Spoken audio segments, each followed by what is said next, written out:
Okay. Good afternoon. It is Tuesday, September 22nd. It is 1:01, and we are here today for our school briefing.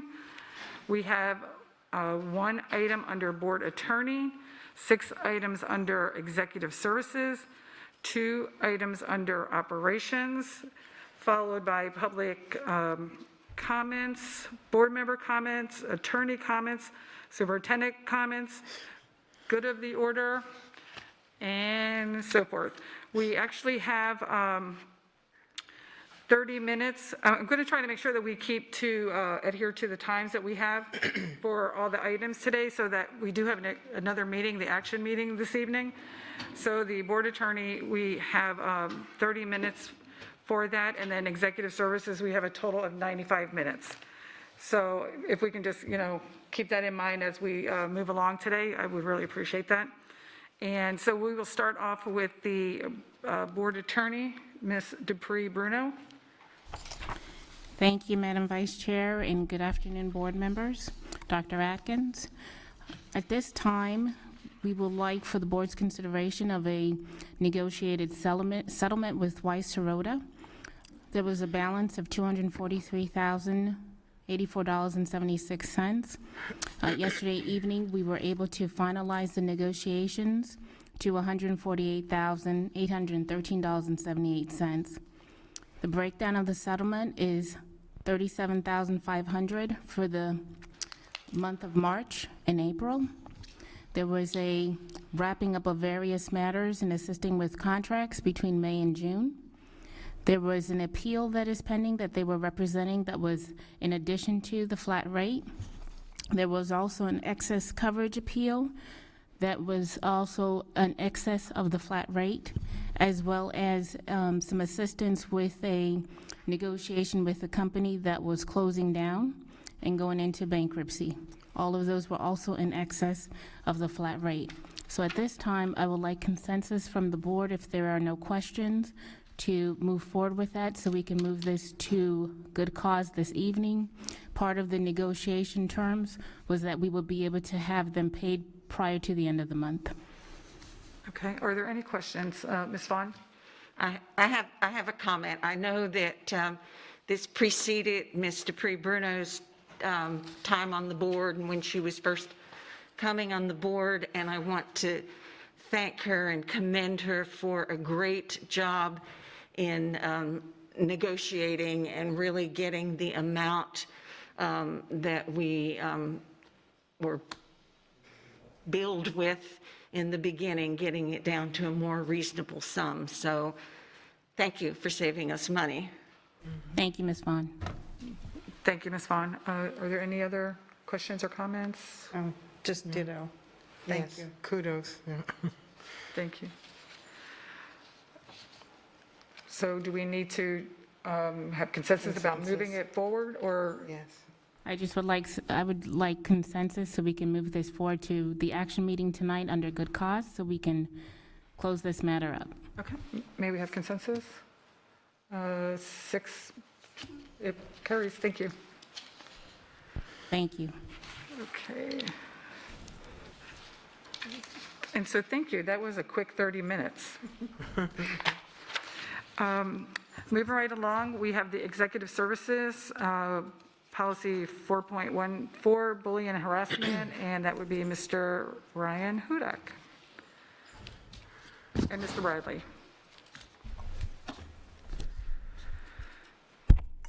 Good afternoon. We're here back with 4.14. I believe the first reading, we did make a change to the guidance counselor section on line 407. It is now school counselor, as suggested by Chairwoman Fisher.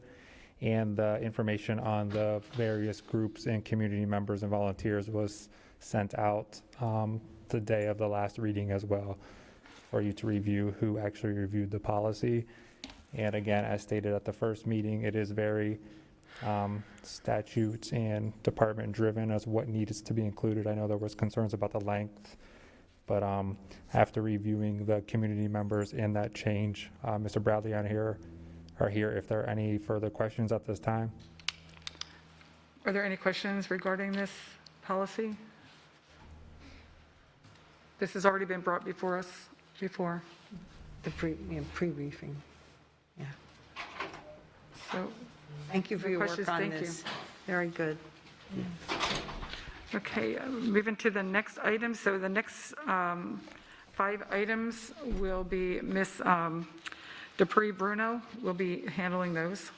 Can I ask a quick question? Yes. Thank you. Ms. Gittens, I'm sorry. That's okay. On the harassment, the bullying that they just did, what is the next step? Is that on tomorrow or when? No, this is Oh, the, he's gone. That's all right. What were you asking, Ms. Giddens? Because I can probably answer. No, I was just asking, what's the next step on this? It says the final, so does this go before us tonight or the next meeting? So this will go before the board for final action in the public hearing on October 6th. right, the next one. Yeah, yeah. Thank you. Thank you. Please. Thank you. So before I move forward to the policy 1.181, I do want to clarify and explain where we are with this policy. The board did vote for an emergency rule. 1.181 is currently an emergency rule. I believe it was adopted on September 2nd. This rule is good for 90 days. The board gave consensus to move forward with this rule to make it a permanent rule, so we are now in the permanent rule-making process. 120.54 Florida statute requires 2 things. One, that it be noticed, and that it follow the appropriate procedural days, which comes out to 28 days. However, this is not 28 days consecutive. What happens is you notice it, you publish it, and then 14 days after that, after the notice, you then have your first public briefing, the first reading, which is what we're having today. Then after this, there will be another 14 days that we have to wait to go to the final second reading, which will also include the public hearing, which is more like public comments. That will be on October 6th. This is the process for all of the rules, including the last one that you just heard, as well as the other ones that will be following this. So I just wanted to make sure that was clear. Thank you. With regards to the emergency requirement for protective gear, Rule 1.181, I would ask the board members to look at line 13 through 16. We added some language. The procedures or guidelines will expire as soon as the CDC, DOH, or other health department advisors advise that the protective gear is no longer recommended and/or required. There are no other changes to this policy. Are there questions? Ms. Vaughn, please. Yeah, I have a question on legally when there's 2 and/ors there. How does that affect the reading of this? The reading is going to be pretty state forward. It's basically either the Florida Department of Health and the local health officials, or. So for both sections, that's what the intent is. Ms. Giovanelli? So my question would be, is that automatic then, or do we have to have some kind of action? So because the superintendent is the one who's drafting the guidelines, the way that this is written is that it's almost like an automatic expiration once the CDC and the DOH give their say that it's no longer required. But in this particular situation, the superintendent will probably just write a letter, at least to let the principals know and advise the rest of the staff in the district that it is no longer required. It clearly says that it shall expire upon DOH or CDC or any other local health official. Is she done? Ms. Giovanelli, is that your question? That's it. Okay. Thank you. Ms. Gittens, please. I think we had talked before about, thank you, about notification of the board, and I think at one point it was said, that's understood. And just as you were saying, the principals would be notified. How do we know the school board will be notified at the earliest convenience? I believe this was a discussion at the last reading that we had, and there was discussion in terms of, you know, how quickly and whether or not we wanted to add language to that with regards to the superintendent notifying the board. And I believe the superintendent's representation to the board was that he would notify the board as he notifies the district. So for this particular section of the rule that talks about the expiration, I would expect the superintendent to act accordingly, as he had stated that he would notify the board and the district simultaneously. Okay, so it's not written, it's just understood. Yes, ma'am. Did you have any other questions or No, I mean, any other questions regarding this? no. Oh, I did have one more. I'm sorry, Ms. Gittens. Okay, so I know they researched this. Are these the only 3 entities that could possibly, you know, suggest protective gear? The reason I'm saying it, I know with COVID, this covers it. If something that we don't even have an idea about comes up, does there need to be something that says, or, you know, responsible or officiating agency or something, you know what I'm saying? If the board wishes to add that, we can. Normally, it's the Centers for Disease Control that will handle any types of these types of mass infections, pandemics, those kinds of things. There are other government agencies, obviously, that work in these medical types of crises, such as the NIH and some others. However, usually in terms of the public interactions, usually the CDC and then the Department of Health. Okay, That's for public health crises. okay, thank you. Ms. Fisher? So would the sentence, other local health officials suffice? Well, that's local. That would be, yes, that could suffice. That is definitely a catch-all for any other local medical providers, or, you know, if Lee Memorial says that there's something that we need to do, those kind of things, that will cover that. Thank you. Thank you. Are there any other questions with this? No? Okay, so board members, for the record, can I please have a consensus to move 1.181 to the next stage for the final reading and approval? 6, yes, 1, we'll live with it. And then also for the last policy with regards to the bullying, I need the same consensus so we can move it forward to the next reading for final adoption. I'm sorry, the last one was 6. The bullying. It was 6-0. For the Ms. last one. Stevenelli was not here, but now it's 7. Thank you. The last one actually was the Rice Rhoda. The one that I need the consensus on is Board Policy 4.14, which is the bullying and Yes, harassment. I thought we did that. Yeah, Okay, so it's 7-0. Thank you. Thank you.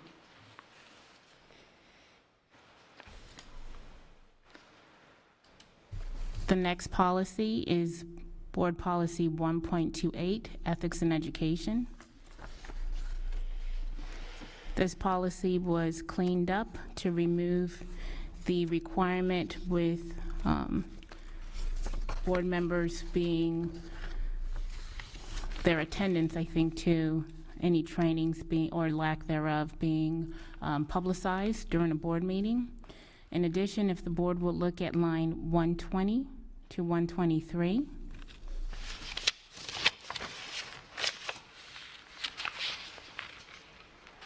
Under 4B, self-reporting, we added outside contractors and vendors to this list. Failure to self-report complaints or violations of policy may result in contract termination and cancellation. Under 4A, line 100, 101, just above, we added and school board policy to include the district's vision, mission, and goals, as well as strategic plan. Those are the only changes in this document. Are there any questions, Ms. Gittens? I may be just a little confused. On that B, starting with 103, self-reporting, And is this basically saying reporting any convictions of the vendors and contractors of themselves and their workers? So the scenario that we were trying to capture is if, for example, we have a contractor who is at a school and the night before that particular person was contacted by DCF is under investigation. So we wanted to make sure that they were obligated to self-report as well, or if there was some type of criminal issue that had happened, we wanted to make sure that our vendors and contractors were specifically knew that they also were under the requirement to self-report. It's actually there, and it has been there in this document under line 94. It always indicated outside contractors and vendors. That was always part of the policy. However, we wanted to make it very clear by citing it in lines 120 to 123.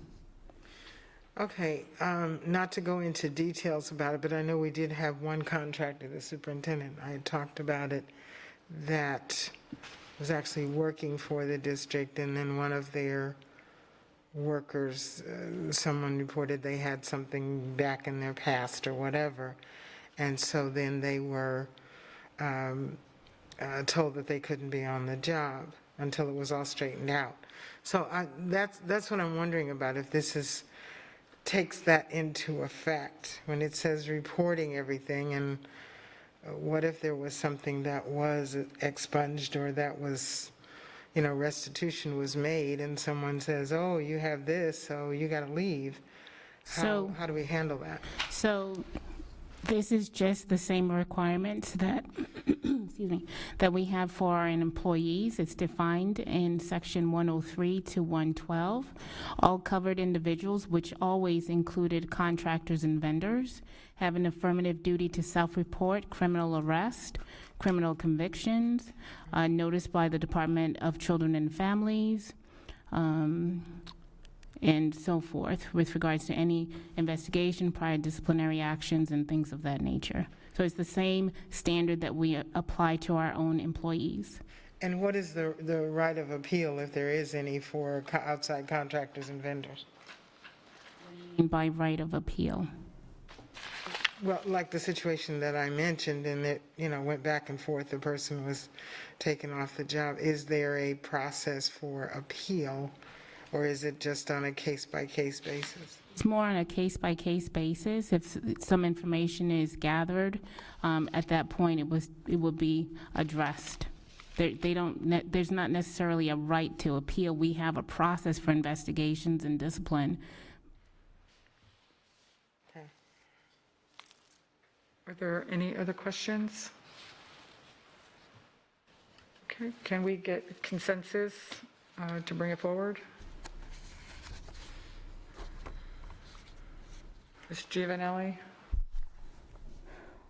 Okay, so we have 5 yes and 2 will live with it. Thank you. Thank you. The next policy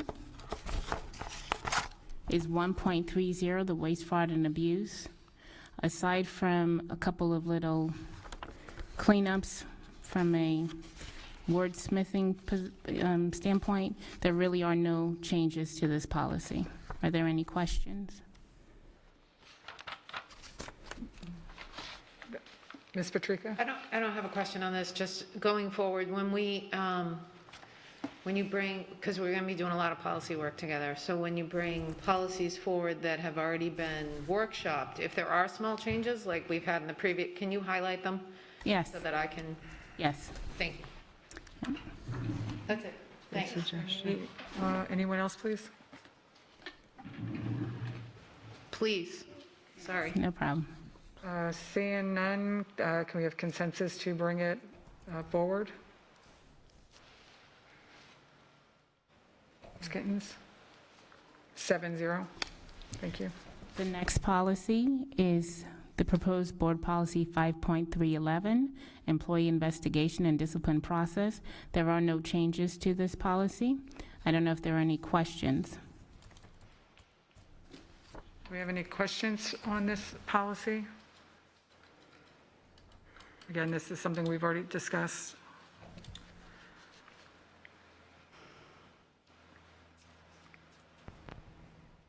Gittens, you have no questions? We're just asking. Oh, thanks. Just asking. Yeah. Okay, seeing no questions, can we have consensus, please, to move it forward? 7-0, thank you. Thank you. And the last policy is 5.331, which is the whistleblowers protection policy. There was some discussion at the last meeting with regards to line, well, it's right above line 157. This is section 12, and this is with regards to if an employee feels that they have been retaliated against, and what are the steps. Thereafter, during the discussions, there were some concerns as to what happens or what can an employee do if they feel that they have been retaliated against by a school board member. And then the board gave consensus to move forward with language that will say that if an employee has been retaliated against, then the Ethics Commission can be contacted. So in trying to come up with some language that balances the concerns of the board members, line 157 to 165 is the proposed language, and I'll give you a few minutes to review that.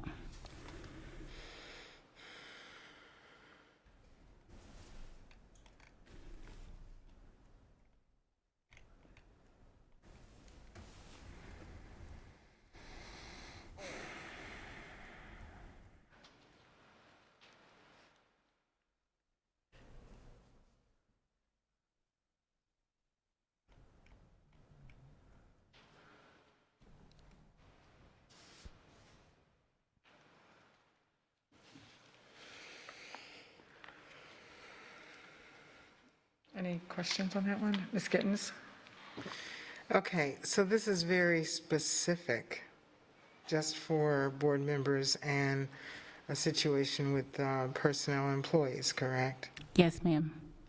Because I know previously we had conversation and consensus around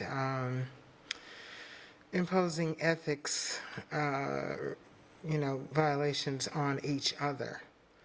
So I just want to make clear that this is nothing to do with that and can't be construed as.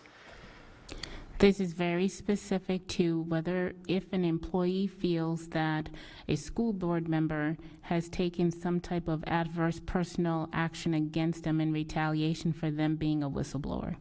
It's very specific. And the external investigator would be? Whoever the board decides. This is completely left to the board. Okay. Okay, thank you. Ms. Vaughn, please. Yeah, the first sentence, any complaint or adverse personnel action shall be presented to the board. Who would be doing that presentation? What manner of presentation would that be? So an employee would go through the superintendent, and it would be brought forward to the board. Is there a form or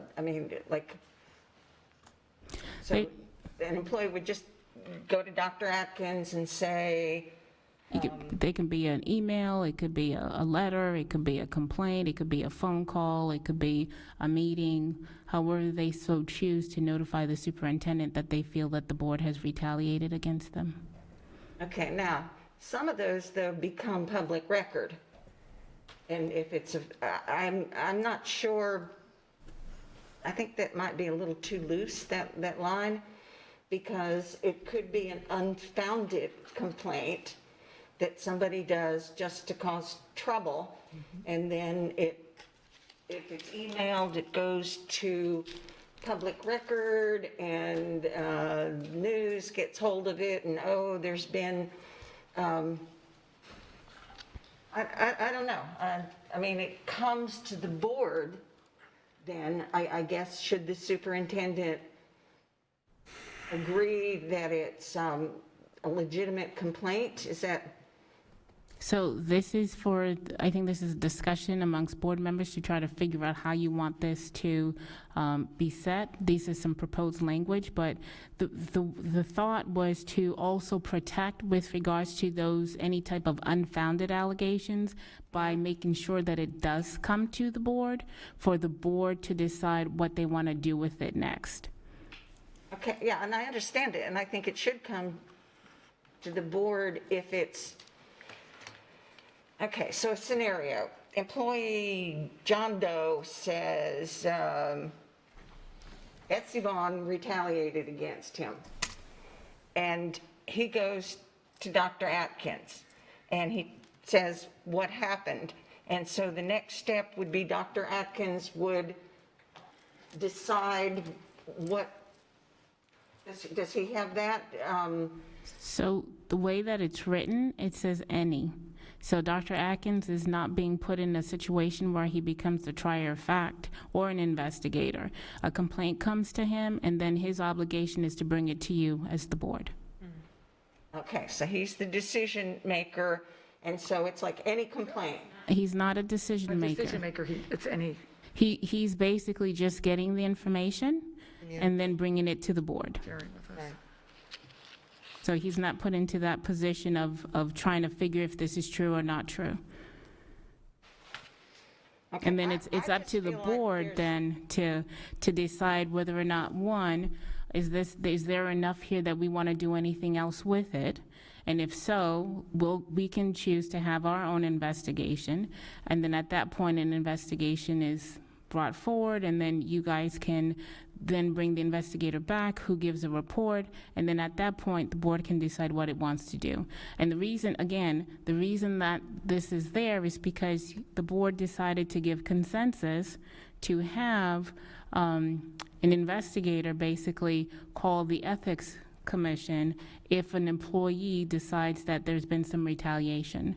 So the attempt was to have that happen as you requested, as well as put some safeguards so that the board is involved in these decisions. Yeah, and I have no problem with any of it. What I'm saying is, I just feel like that first sentence is a little bit loose. That somebody is, do we have this, the procedure for doing this written out somewhere? Because somebody reading this, it shall be presented to the board. The person may just decide, I'm going to come up during public comment. And what you've explained it to us here, but somebody reading this and feeling that he or she has a legitimate complaint and has been retaliated against, how would that person know? Well, I go to Dr. Atkins, I go to the superintendent. So What I'm saying, I'm not objecting to the rest. It's just, I think that first sentence is too loose. So we can add language in there that says that any complaint shall be brought forth to the superintendent. You just want it to be, to I just clarify want what somebody they're to be doing. able to read the policy, because shall be presented to the board. It's like, okay, who's presenting it to the board? So we can add that language if that's the board's desire, to add language that any complaints shall be presented to the superintendent, who will then present it to the board. That would work for me. Works. Well, if an employee felt that they were being retaliated on, who would be, they would go directly to the superintendent? Would they not go to their supervisor? Well, I mean, it's like you this one just was, jumped over this whole, well, this one was very specific as to school board members. okay. That's what this is talking about, not anything else, just to school board members. Which we should never have that take place anyway, so, okay, I get it. Thank you. Oh, Ms. Fisher? Yes. So then, Attorney Bruno, are we saying if there's a complaint of retaliation by a school board member, it only gets to the board by way of the superintendent? Is that what we're going to be putting in here? If that's what the board's desire is. I mean, I think what Ms. Vaughn is asking for is a little bit more specificity in terms of the process. So the one person who can bring anything aside from the board attorney would be Dr. Atkins to bring it to the board for consideration. So then if we put that in there, then people would know that, but, and then there would have to be a process document so that our staff would know that, to be able to advise the employee who probably doesn't read all of the policies. But, so what we're saying in effect then is that they cannot come directly and talk to the board. I think that's a decision that the board needs to decide. This is proposed language, and if the board wants them to be able to come to talk to you directly, I think that's something for you to decide. I believe that there is that you guys have some policies with regards to the steps in terms of communicating with staff, that it goes through Dr. Atkins. So, this is for the board to decide how you want to do that. I'm just concerned about the fact that we are elected and we answer to the public. And if they felt like they wanted to come directly to us and report, I'm not sure that wouldn't, that we would be able to stop that. You can put in, again, this is your policy, the language that you want. We can add and change it the way that you want to change it, but there's nothing wrong nothing wrong with putting in there, may come to the superintendent, may come to the chairman of the board. It's really your policy and the language that you want. These are just recommendations based on our discussions last time. Thank you. Ms. Giovanelli? So her question leads me to, this is a whistleblower policy, so what if they go through the whistleblower? And that would not go directly to the superintendent. So I agree with Ms. Fisher that they should have the liberty to come to any board member, anyone that they're comfortable with, and if they want to go through the whistleblower line, they should have that. I mean, that's why we're creating this, so I don't think we exclude that. I mean, that seems to me like we're talking different steps and actions that could be very confusing to, number one, the public, and number two, the employees. So I think that they should be able to, even if they come through with their union rep, I think that should be an opportunity for them, I think, because that's their safe haven too. So I don't think that they should and I don't think that someone should come alone. They should have that ability to bring someone with them. So I do believe that this needs to be tweaked somewhat.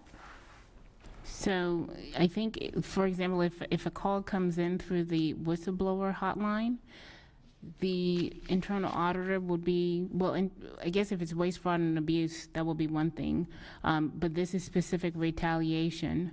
The process for that whistleblower hotline says that it will go to HR, whom I'm imagining will forward it to Dr. Atkins. But again, we can tweak it and change the wording. This is just a proposal. I just need board guidance. Well, and I know that everybody kept talking about how we don't want to police each other, and by someone coming to us, and then we would bring that up. Jane Doe told me that Mary Fisher did this to them, that would be us doing that again. Yeah. Without the knowledge. So that's where we get back into that situation where we are taking it upon ourselves to hurt one another versus letting it go through the superintendent and then coming back to us. Ms. Vaughn? Yeah, we said superintendent, but would it be appropriate to go to the board attorney? Yes. Because certainly we don't want, I think we would open up a big can of worms if we had employees stepping up to public comment and just complaining and saying, I've brought it to the board. Or I agree with Ms. Jordan that it pits us against each other when, somebody gets something on Vaughn. It's like, yes. I'm exaggerating, of course, for a little humor, but we don't want to be pitting each other, going one against the other, and to go to the chair or whoever you feel comfortable with, that, as Ms. Jordan says, defeats. And technically, I think it would be much better for the board attorney, because then the board attorney could advise us so that we're not completely blindsided. So we, at least, I just want you to know, this is going to be in a special meeting or however we do that. And this is what, not that you're defending yourself at that point, but just so you have knowledge of it and are not blindsided. Ms. Gittens? I would like to suggest that I like the idea of the attorney to say any complaint of adverse personnel action or retaliation by a school board member shall be presented to the school board attorney in writing to be presented to the board. Ms. Giovanelli? And I would agree with that a little more, because, honestly, what we're talking here, what's the law, the statute say? Because we can't, HR doesn't govern the board, and doesn't oversee the board. So the state does, technically. So, I think that an employee has the right to write the state and do what's necessary if they feel like they've been harassed or whatever. So I don't know, that's why, I would agree more with the attorney, and they don't have to have names, and that the attorney could bring it to the board.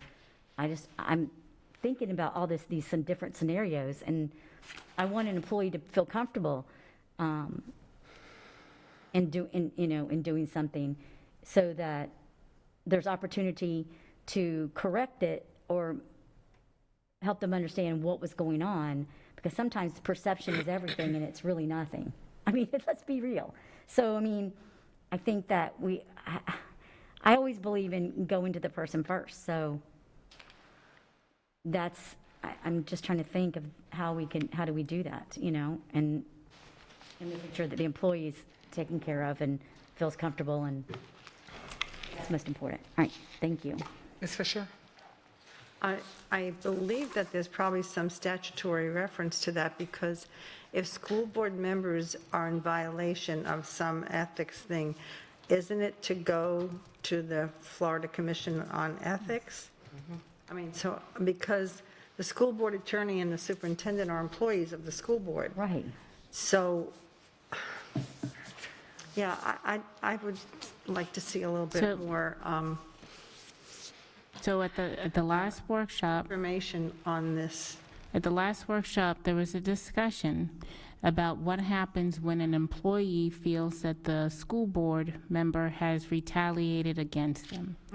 And a recommendation was made that should go to the Commission on Ethics. Then there was a discussion as to who's going to send that to the Commission on Ethics. And there was a recommendation that it be an external investigator, because I know that the board does not want to police themselves, and employees don't want to necessarily call on board members. So that was the discussion. Then the board took a consensus and said, yes, we wanted to add this language into the policy.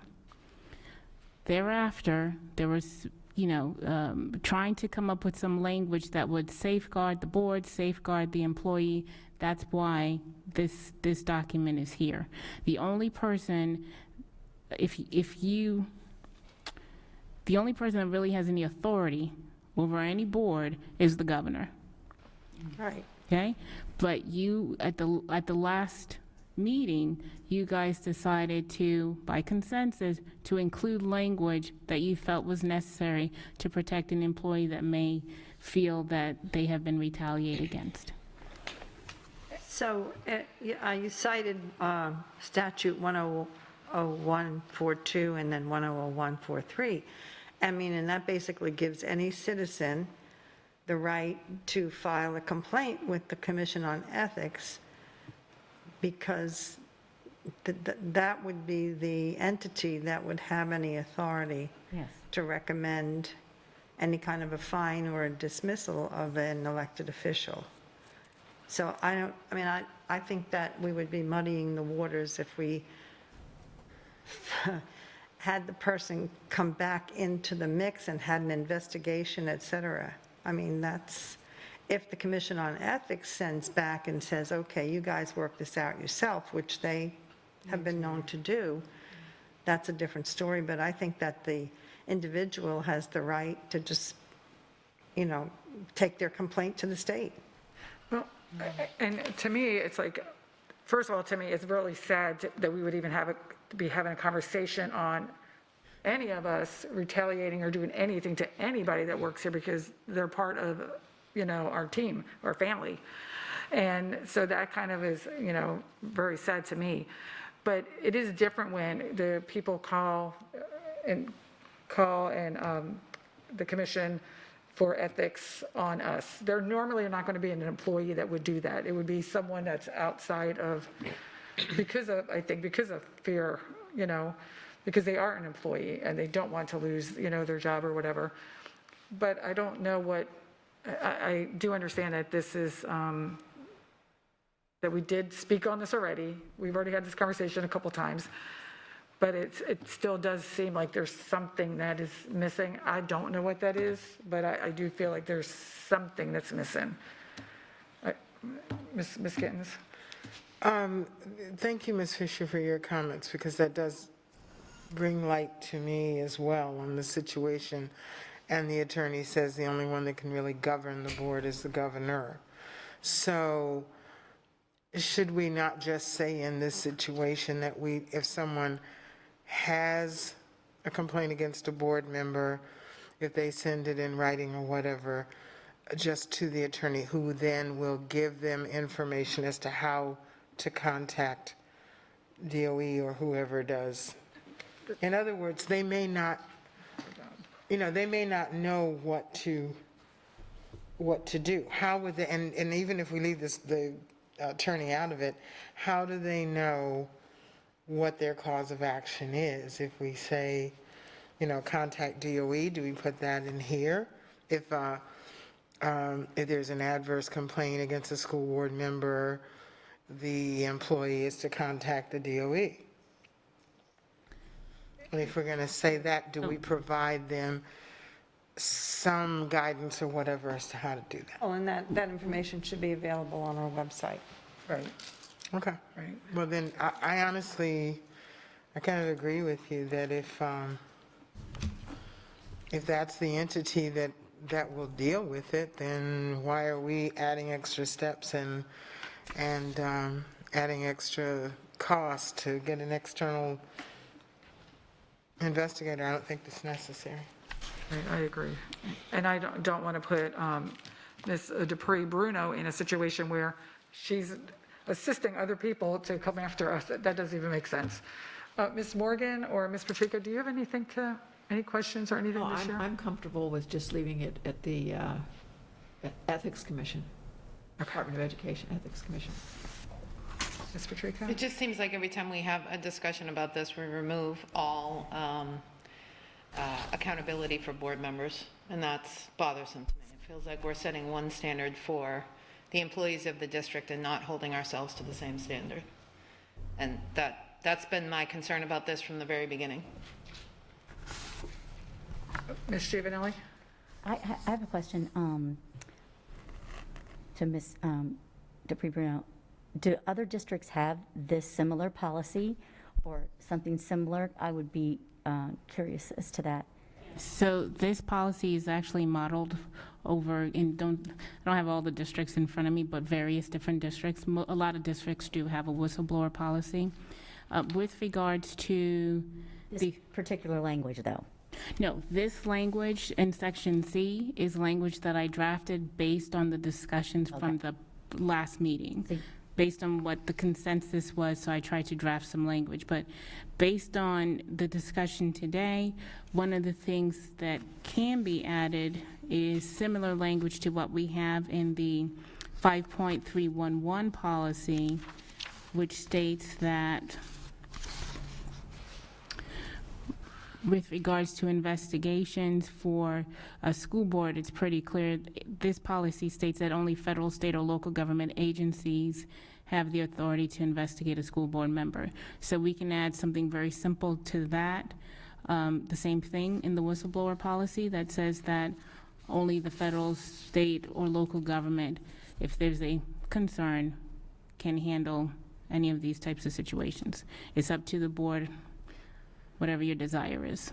But Well, and then that is holding people, still holding them accountable because they have a way of This- communicating their concerns for, that's my question, though. So you're telling me there's no other district that has this specific verbiage in their whistleblower policy? This That's what I spec- want to be clear on. I just want to know that. This specific verbiage that's in this policy is verbiage that I actually drafted from scratch. Whether or not other policies may discuss, board members and things like that, I did not, research it. I did look at general whistleblower policies when we actually drafted this particular policy. But this verbiage itself I drafted myself. Thank you. any other, let me go to Ms. Vaughn real quick. Yeah, as I listen to the comments of my board colleagues, I'm leaning more toward what was just said about, who said it? About only the complaints going to the Ethics Commission and Ms. Morgan. Department of Education. that, okay. Just something like that, because actually, any adverse personnel action as a board, we're not, we don't even have that power. We don't fire employees except, well, a couple employees that we have, but in general, we don't have that power anyway. Yeah, I'm really now thinking that this pretty much just needs to be zapped, and because that's how people would deal with it. An employee who has that complaint would send it into the state. Ms. Gittens? Yeah, I just, when I started out with it in the beginning, I just wanted to make sure that we were clear. This was about an employee and the board and not us self-governing ourselves, so to speak. That this is about an employee. And technically, our only employer is the governor. So if someone does something and it's reported about that employee, it usually goes to whoever is over them, who they report to, which would be the governor. So, is that, I just need a Give you any kind of consensus guidance, from the or- board to give me clear guidance as to what to do with the 12C. so it looks as if the majority, well, they're asking for us to leave it where it would go right to the commission. So I'm going Followed by to what the remove, policy was. So I would that, say Ms. strike Fisher it. said. And this needs to be stricken, and as Ms. Morgan so eloquently put, that it's governed by, we're governed by the governor, and that, investigations there, so. You had statute numbers, though, right? Well, it's the statutes that are cited, Yeah. and those are the statutes that so address the, Commission, so. just put in there that any adverse personnel action, if anyone feels that they have an adverse personnel action or retaliation by a school board member, they may contact the Department of Education or the Commission on Ethics. Is that good? yes. Well, No? yes, but an employee, if they want to come to the district to complain, they should be able to have that opportunity, whether it's a whistleblower, so we don't want to discourage them coming here first. That was my point earlier, was that, but that doesn't mean we can govern each other regarding that. So how do we do that where they could, maybe they don't want to take it to that extreme. Maybe they want to say, hey, you offended me, you know, by whatever you did. Why can't that be comment. a step They're still going to to, making it right? I think we need to, you know, attempt to make it right. I think that's where we miss so much here at the district as it is with just hearing someone out. And honestly, I mean, that sometimes it fixes what, the offense, right. truthfully. But I don't think that you have to write every single detail down, because if a person feels strongly about what I have done to them or what you have done or whomever that may be, trust me, they're going to let us know about that. Whether it's coming here to the board, writing us all a letter, we will know about it, or contacting the new, we're going to know. Sometimes. So I don't know if we have to put every single, I mean, there's no way we can put every single scenario I know. on True. this. I just want to encourage employees to be able to come to us, you know, sorry. Ms. Patrica? I disagree with that. I don't think that employees do feel comfortable coming forward to complain about a board member, potential retaliation. And, you know, retaliation is not being in charge of the employment of an individual. Retaliation can be criticizing an employee from the board table at a public meeting. True. And so, no, we don't employ anybody other than the superintendent, the board attorney, and the internal auditor. However, I've been at board meetings where employees have been criticized by board members directly, and that is retaliation. And it goes without being checked by this board. And again, I go back to, we're not above anybody. Well, then maybe, and I do know what you're saying, and yes, I have heard that before, sitting here as well, and maybe, but does that need to be in there, or maybe we, whoever's running that meeting, we put people in check on what is taking place at that time? That will hold them accountable for if they're going off the rail, or whoever, if we're going off the rail, you know, if I'm saying something about somebody, then, you know, let it be stopped. Let the chair, whoever's running the meeting, control that, and that's how we stop that. But, I mean, that's something, I don't know if we can put all that into this policy. Well, I hear what you're saying, and my concern continues to be, we'll just send them to the governor or send them to the Commission on Ethics. I would think that that's far more intimidating than coming to the board or going to the board attorney. If we're truly about communication and being inclusive and being transparent and trying to get the community involved in every aspect of what we do, why would we make this so much further removed from the district than it has to be? Again, I come back to all these processes are in place to hold every employee of the district responsible, except the school board, you have to go to the governor. School board, you have to go to the Commission on Ethics. It's just, it doesn't make any sense to me. I might get more comfortable with it, Attorney Bruno, if you could see if other school districts have similar processes in place for whistleblower complaints against school board members. I did hear you say that you didn't research that specifically. If you can show me that this is, you know, a complete oddity in the state of Florida, I might have a higher level of comfort. Those are my comments. Thank you. I just wanted No, to... thank you. No, I appreciate it. Ms. Fisher? Okay, so this is a school board policy. Chapter 1 is about school board governance, and that's where accountability for board members and responsibilities and duties are expressed. Chapter 5 is human resources. This is for employees. And any citizen who feels that an elected official has done something inappropriate needs to report it to the appropriate entity that has some authority over elected officials. That would be The governor. the Department of Education or the Commission on Ethics. I mean, I don't think that we should be using the wrong chapter, first of all, to govern ourselves and hold ourselves accountable and responsible when we have a whole chapter on governance, and we've taken an oath to defend the Constitution and uphold the state laws.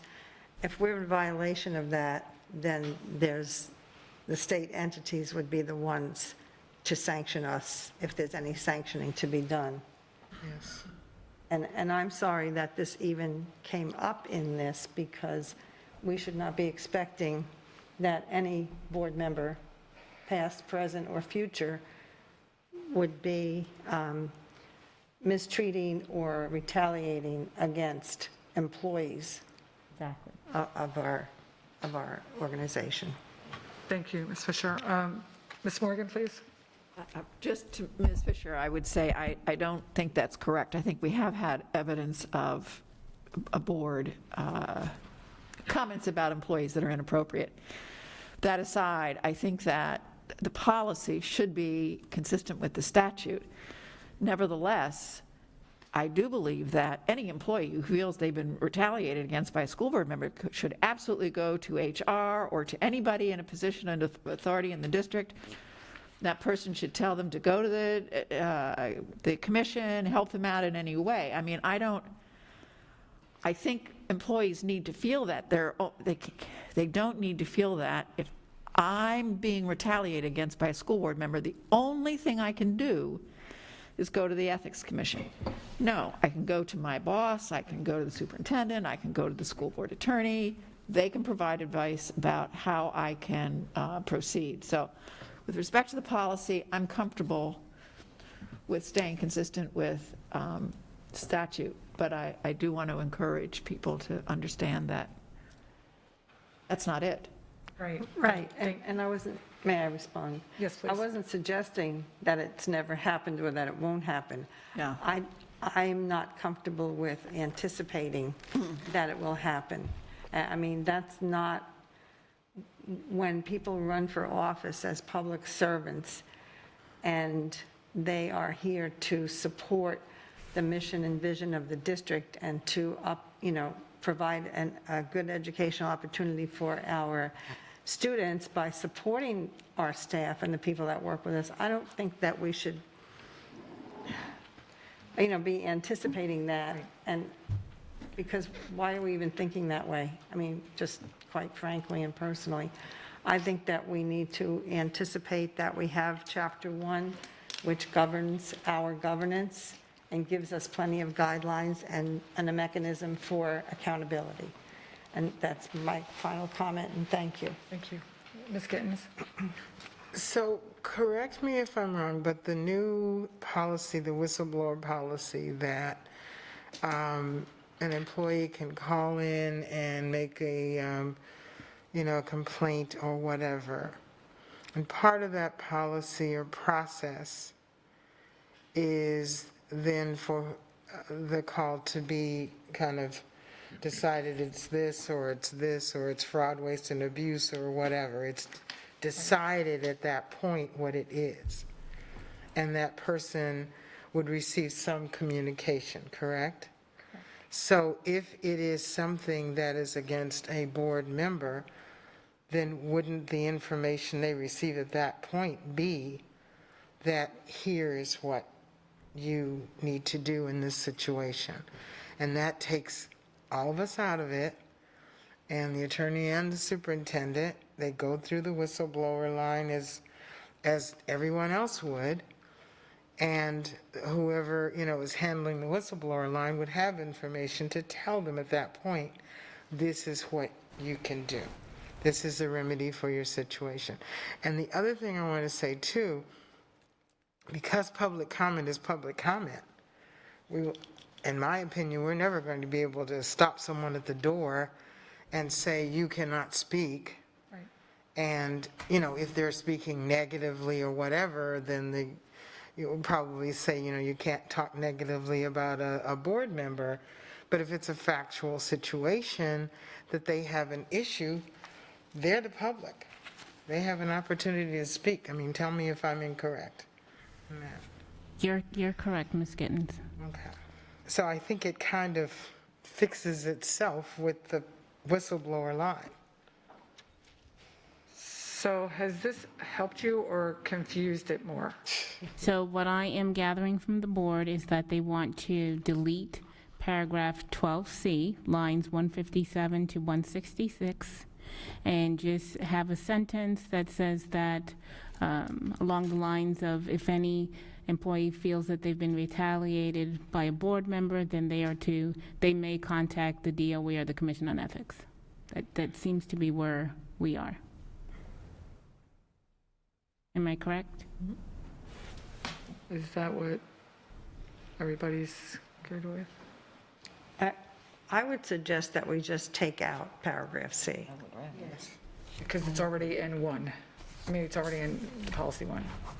Yeah, right, and it's already in some of the To other remove it paragraphs. completely. So may I have a consensus then on that? Whether or not the board wants to just completely delete paragraph 12C?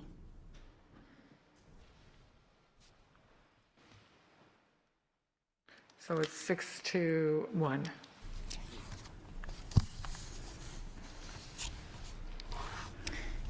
And I understand, I'm going to ask Ms. Patrica, is it because you feel that this is holding people more accountable? Yes, I think it makes it easier for employees to come forward when they feel that they've been retaliated against board members. I think it holds us to the same standards as the people that are employed by the district. And again, I've asked Attorney Dupree Bruno to look at policies across the state. If it's absent in policies across the state, then I may be able to vote yes when it comes in front of the board, but I'm not there right now. Okay. So will Do we you need to take please consensus on check that on to see about the other, even though we know it's 6-1, will you follow through with that to see if there's others and then bring that back for the next one? Don't we need to take I will do that. I will say that the models that we had looked at did not have that language, but again, I'll just double check to make sure. I'll look at a few counties just to double check. Thank you. Ms. Fisher, you had Okay, something? so section 4 says the school board expects all its employees to be honest and ethical in their conduct and to comply with applicable state and federal law, board policies and administrative procedures. Ethical conduct shall be understood to mean maintaining the highest standards of honesty, fair dealing, truthfulness, and integrity in one's interactions with co-employees and others. This is addressing our employees. The code of ethics and, anyway, section 5 then goes on to say the board also expects its employees to report to their supervisors any violation or suspected violation of any federal, state, or local law, regulation, or district policy or administrative procedure committed by any employee or agent of any agency, including independent contractors, et cetera. So they should first go to their supervisor if the supervisor is not the offender. And so this is all addressed in here, but I feel that if we put this in this policy, we are trying to sanction one another, and it's not in the right place. It belongs in Chapter 1. So one thing, board members, this is on the rulemaking process pursuant to Florida Statute 120.54. So when it comes again, it will be at the second reading.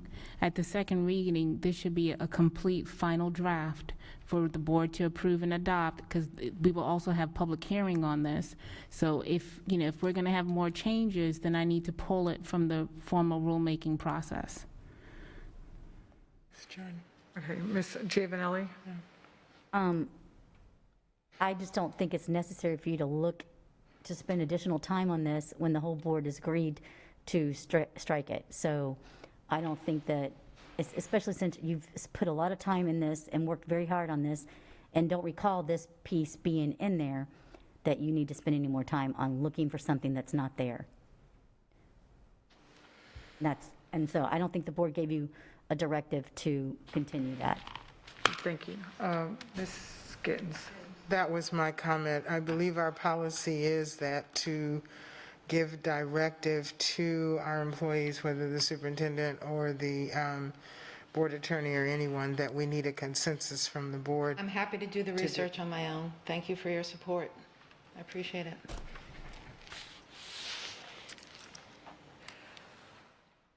Are there any other questions or comments? Ms. Dupree, Bruno, do you?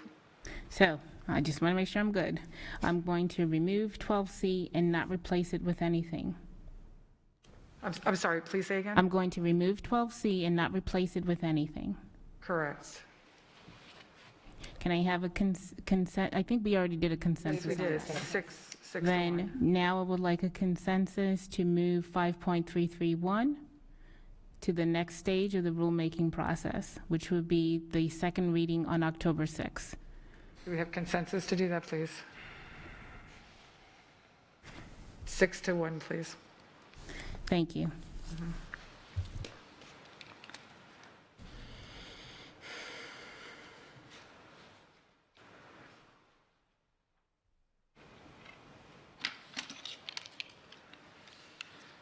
I think that's it. So that was your last one, is that correct?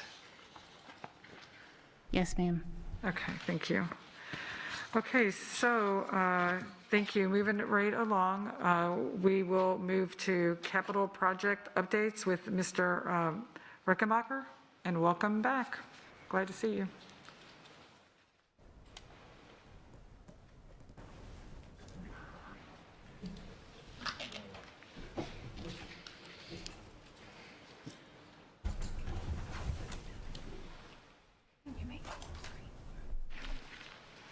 And I just want to say, Ms. Dupree Bruno, thank you so much for working so hard on all these policies. Thank you, Madam Chair.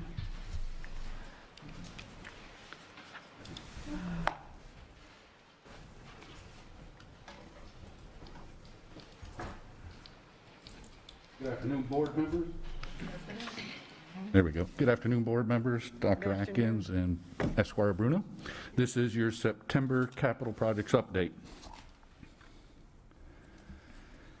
Some major points, I won't read all the information because I know your time's valuable. The GMP for Cape Coral Elementary School HVAC is due to us tomorrow. We've opened up the bids and we're quantifying the bids, and we should have an official GMP submission tomorrow for Cape Coral Elementary HVAC. Riverdale High School met the substantial completion date. That project is done. We are in the final punch list and closeout portion of that high school HVAC auditorium program. Fort Myers High School, we've begun the HVAC program at Fort Myers High. Due and in light of COVID, we have shifted the crews to work a second shift after the students have left the campus till 11 o'clock at night. So that helps in that particular program. That's on schedule. Ida Baker Phase 3, the third and final chiller has arrived. We're connecting it in all the schools. That's Gulf Elementary, Gulf PLC, Gulf Middle, and Ida Baker are all running off the central energy plant. And that's scheduled to be completed 100% by October 11th. Gateway High School, some major notes. We have air conditioning. So the crews are thankful. And the construction manager currently pays the electric bill, so. Can I ask a quick question while he's on this slide? And right now, Rickenbacker, can Can I ask just a quick question while you're on that There's a question. M&M slide? yes, ma'am. Looking at the picture, okay, so the bottom one is the baseball field? Yeah, what you're looking at is the softball field is closest to you, smaller Yeah. field. What's in the middle? That's a baseball field, and then you can see what looks like a racetrack up at the That's a top. track. That's the football field and the track being developed. Okay.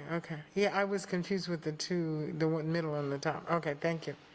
Okay, and then obviously the schools are up there towards the left of the slide.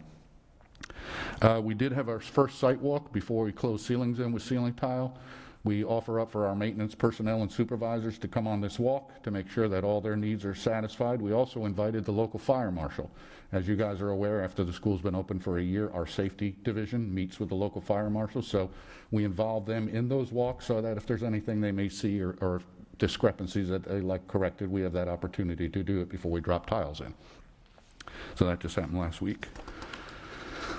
Let's see, next slide. There's just a picture of Building A. As you can see, we've already power washed. We started applying paint onto the face of the building, and our asphalt is progressing. And I already mentioned that we have air conditioning in all of the buildings. Building B, we're finishing up some ductwork. The kitchen equipment is arriving. I believe it has arrived, so we'll start installing the kitchen equipment. And Building C, which is the black box here, again, that air handling unit's being fired up, and with the catwalks, which I believe Dr. Atkins got to see some of that structure in place, is in place.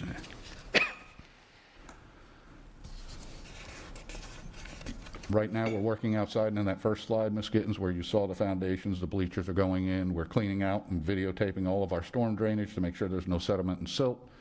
We did complete the tree planting with our neighbors at the adjacent property, and I'm pleased to say that they are very happy with what we planted. We even made some concessions where they didn't want some willows. They asked for some more palms and some oaks. We were able to, at the same value, no additional cost, to swap those out, place them where they preferred it, and at the end of the day, I think they came out very happy. I'm glad you made them happy. Next up is MM Middle School. As you're all aware, tomorrow at 10 a.m. out at the site is the topping off ceremony. And for those that may not know what a topping off ceremony, it's a ceremony of the last structural steel beam being hoisted in place, in most cases with an American flag. It gets erected, and that completes the erection phase. So that'll be occurring tomorrow, and we're all looking forward to it. Right now, all the precast panels are up. We're putting on the roof. The LCEC power is just about connected. We have to meet at a central point. We've got all of our conduit placed. They're coming down the street with the pole lines, and hopefully in the next week or two, we should have electric service, temporary electric service to that as well. And that site is a swamp. Lehigh has been getting inundated with rain. Oops, not sure. Let me get rid of this thing right here. Next slide, James Stevens. We finished our demolition process at the James Stevens Pre-K expansion, and we're now framing up the walls. We're starting to do all the rough-ins for the individual bathrooms and all the pre-K classes.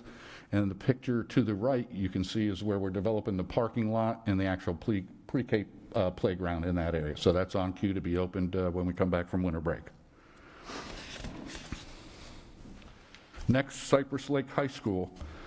Right now, we haven't issued the notice to proceed for that re-roofing project, and materials are expected to be delivered to that site. That's all the insulation, stacks of insulation in preparation for the work to begin. That's at Cypress Lake High School.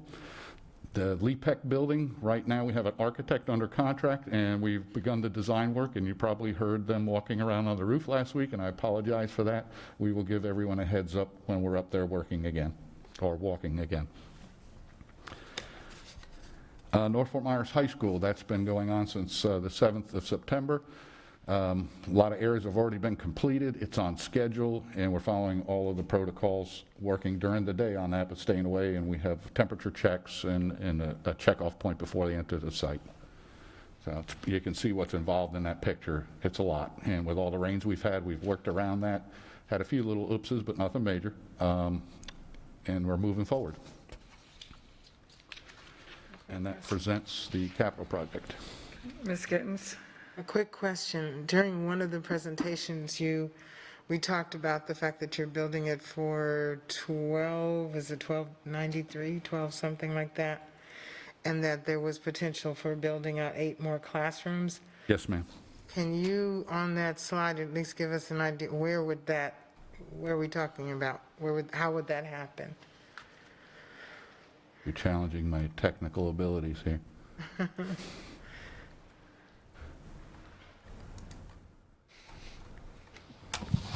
that's okay. You can just explain it. We have ours up as well, though. Nobody closes the tabs. Basically, it's up in the westerly tip towards Homestead is where we've allowed space to be expanded on the end of that building.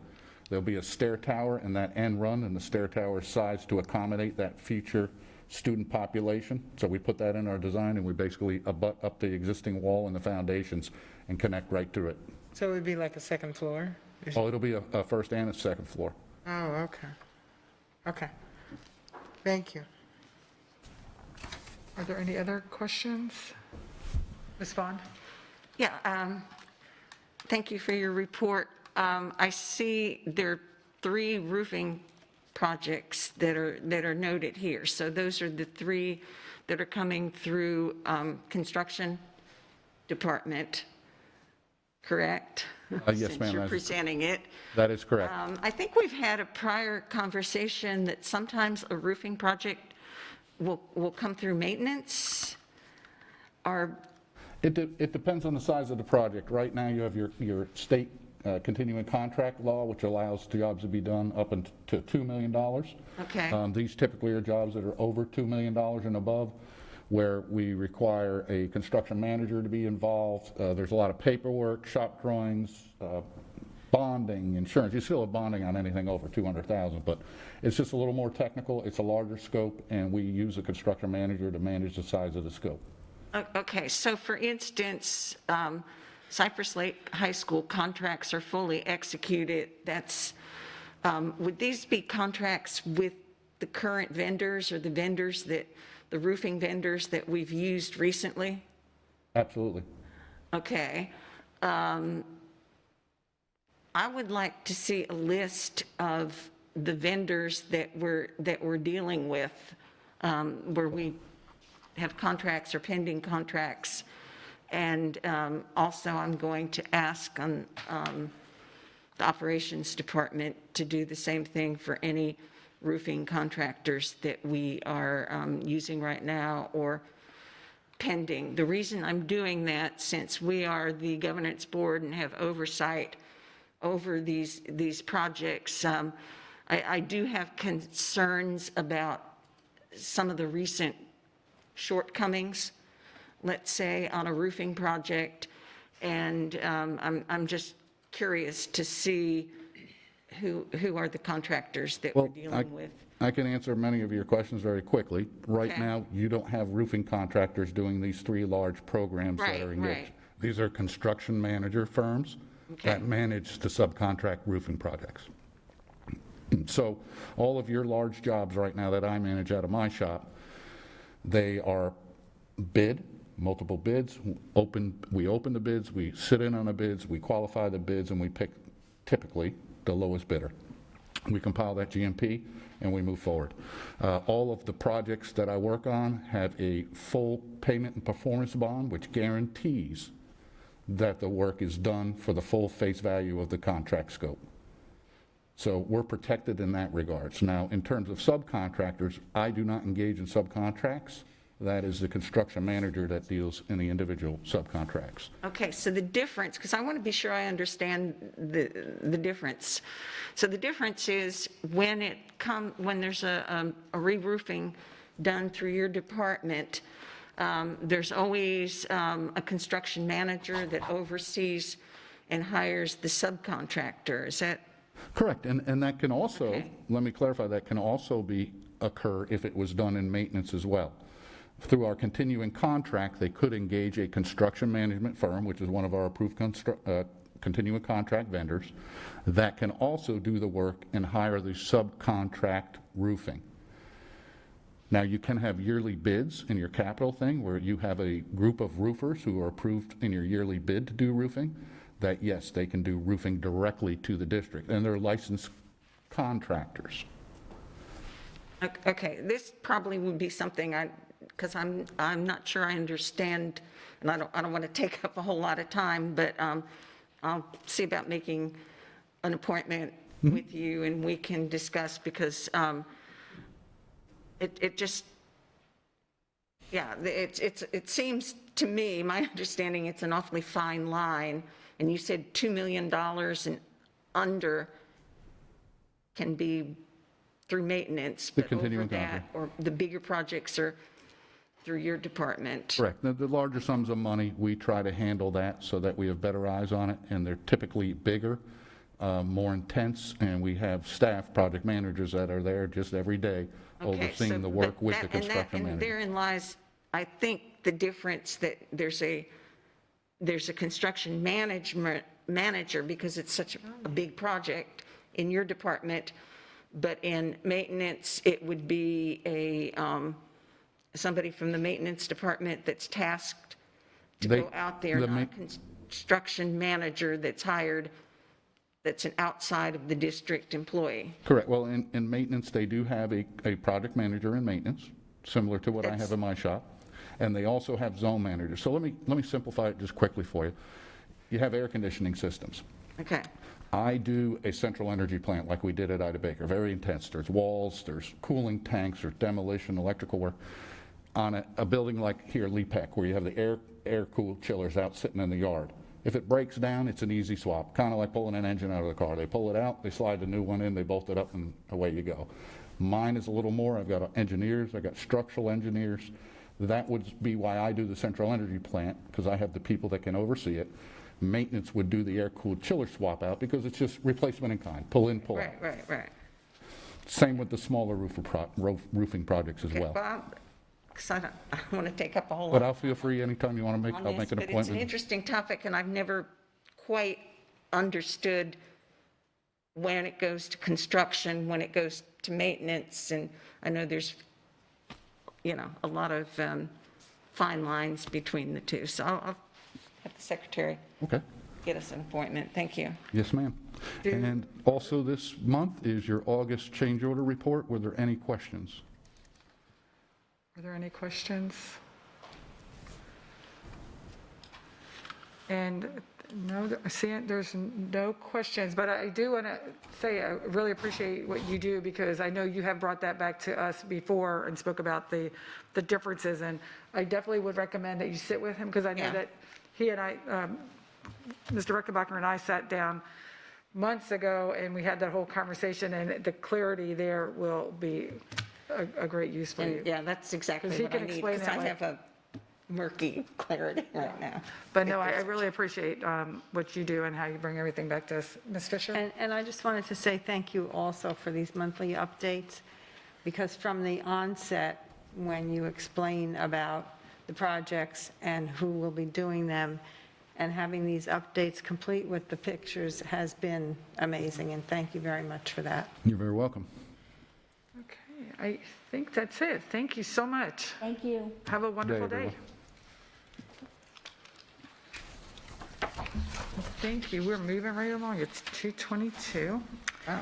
And so next on the agenda is public comments. Ms. Dupree Bruno, do we have any public comments? We do, Madam Chair.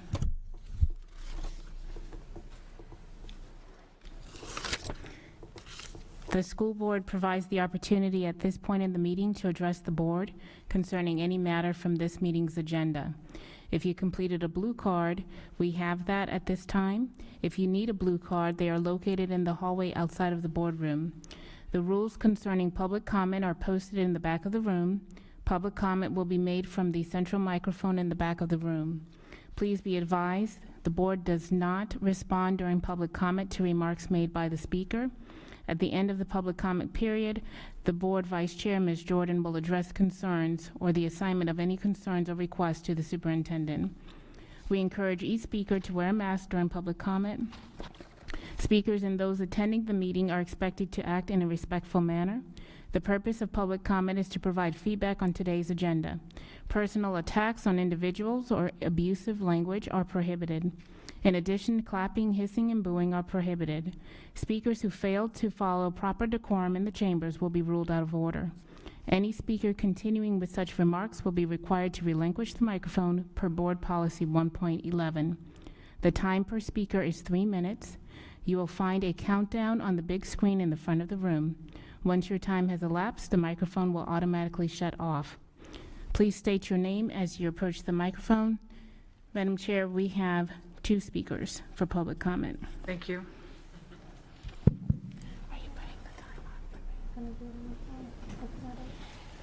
Mr. Corey Dye.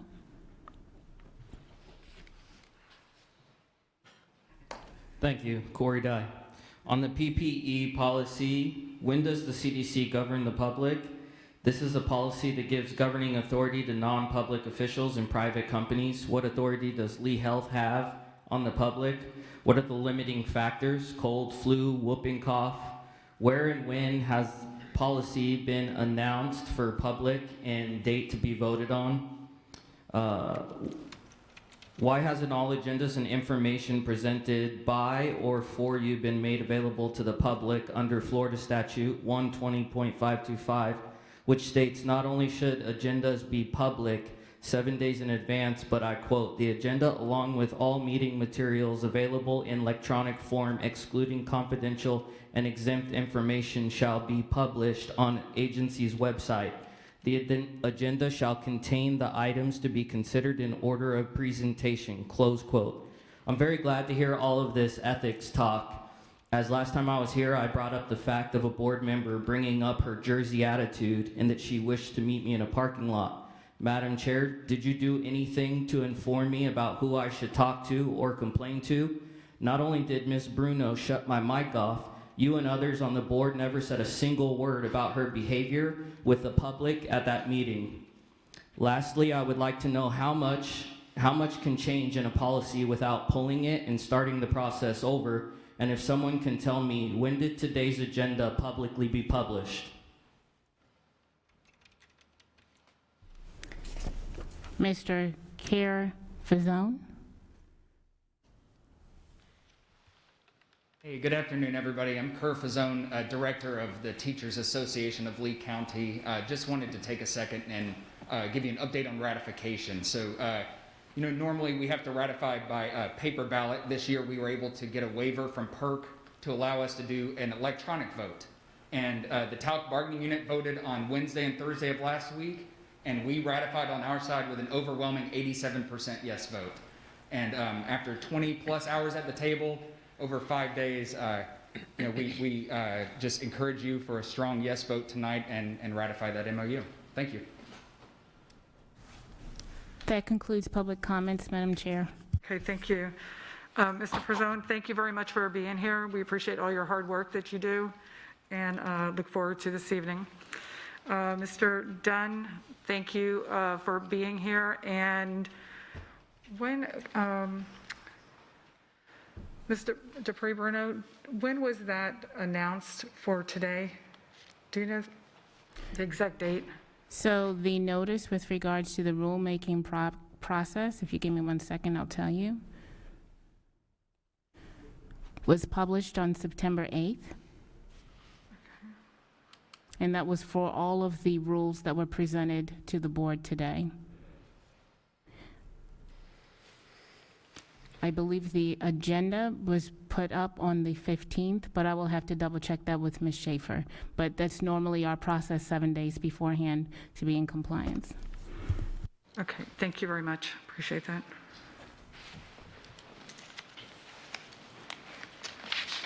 And Mr. Dunn, I appreciate your comments, and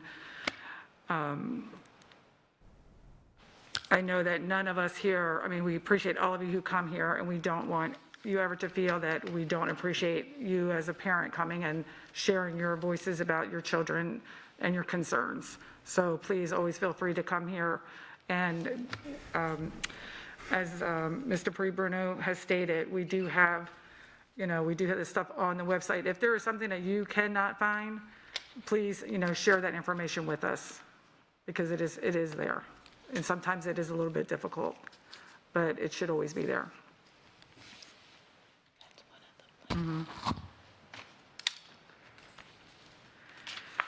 Okay, so moving right along, we have board member comments. And I'm going to start with Ms. Giovanelli. Okay. Thank you. Real quick, I just have a couple questions. One, I would like to have the superintendent discuss the cheerleading on away games. We received an email, and I've gotten several calls. They're wanting to attend the games, and so what is the reasoning behind them not being able to attend the away games? Is it transportation or what?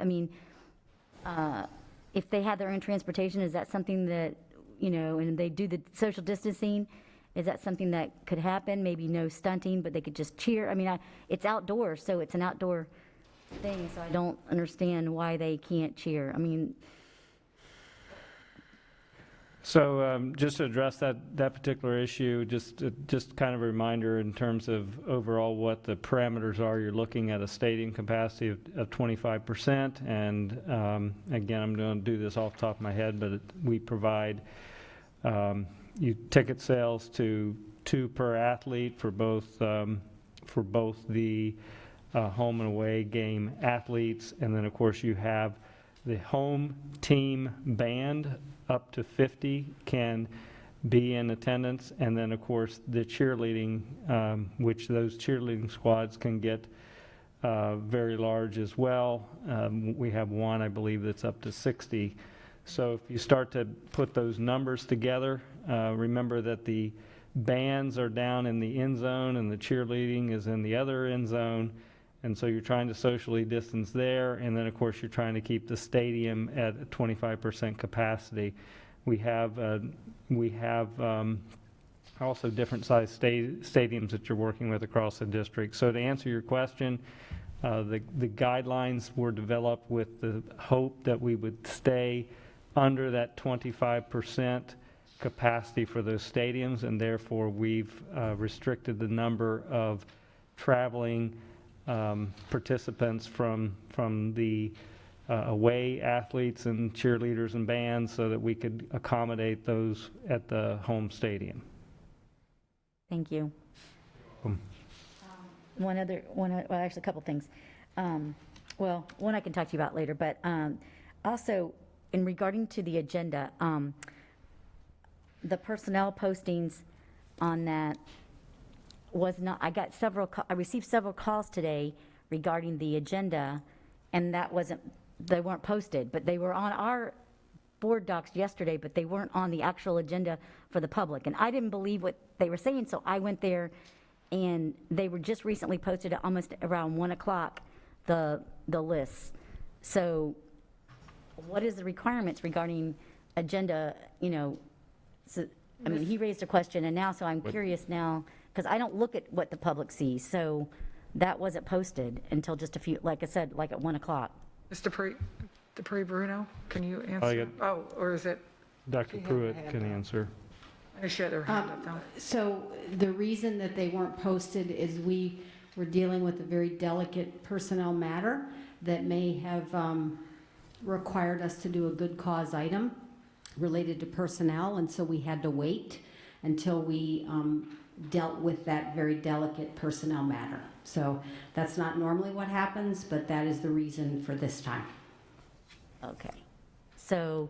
Well, then, thank you, and we apologize for that. Yeah, I mean, I didn't know, so that's been taken care of, I take it, then? We're all good? We're as good as we can be at this moment, yes. Okay. Thank you. All right. Ms. Dupree Bruno? And I'll just add to that, sometimes there's a glitch. Sometimes if you look on your agenda item and you see like a lock, something has happened that locked a particular agenda item.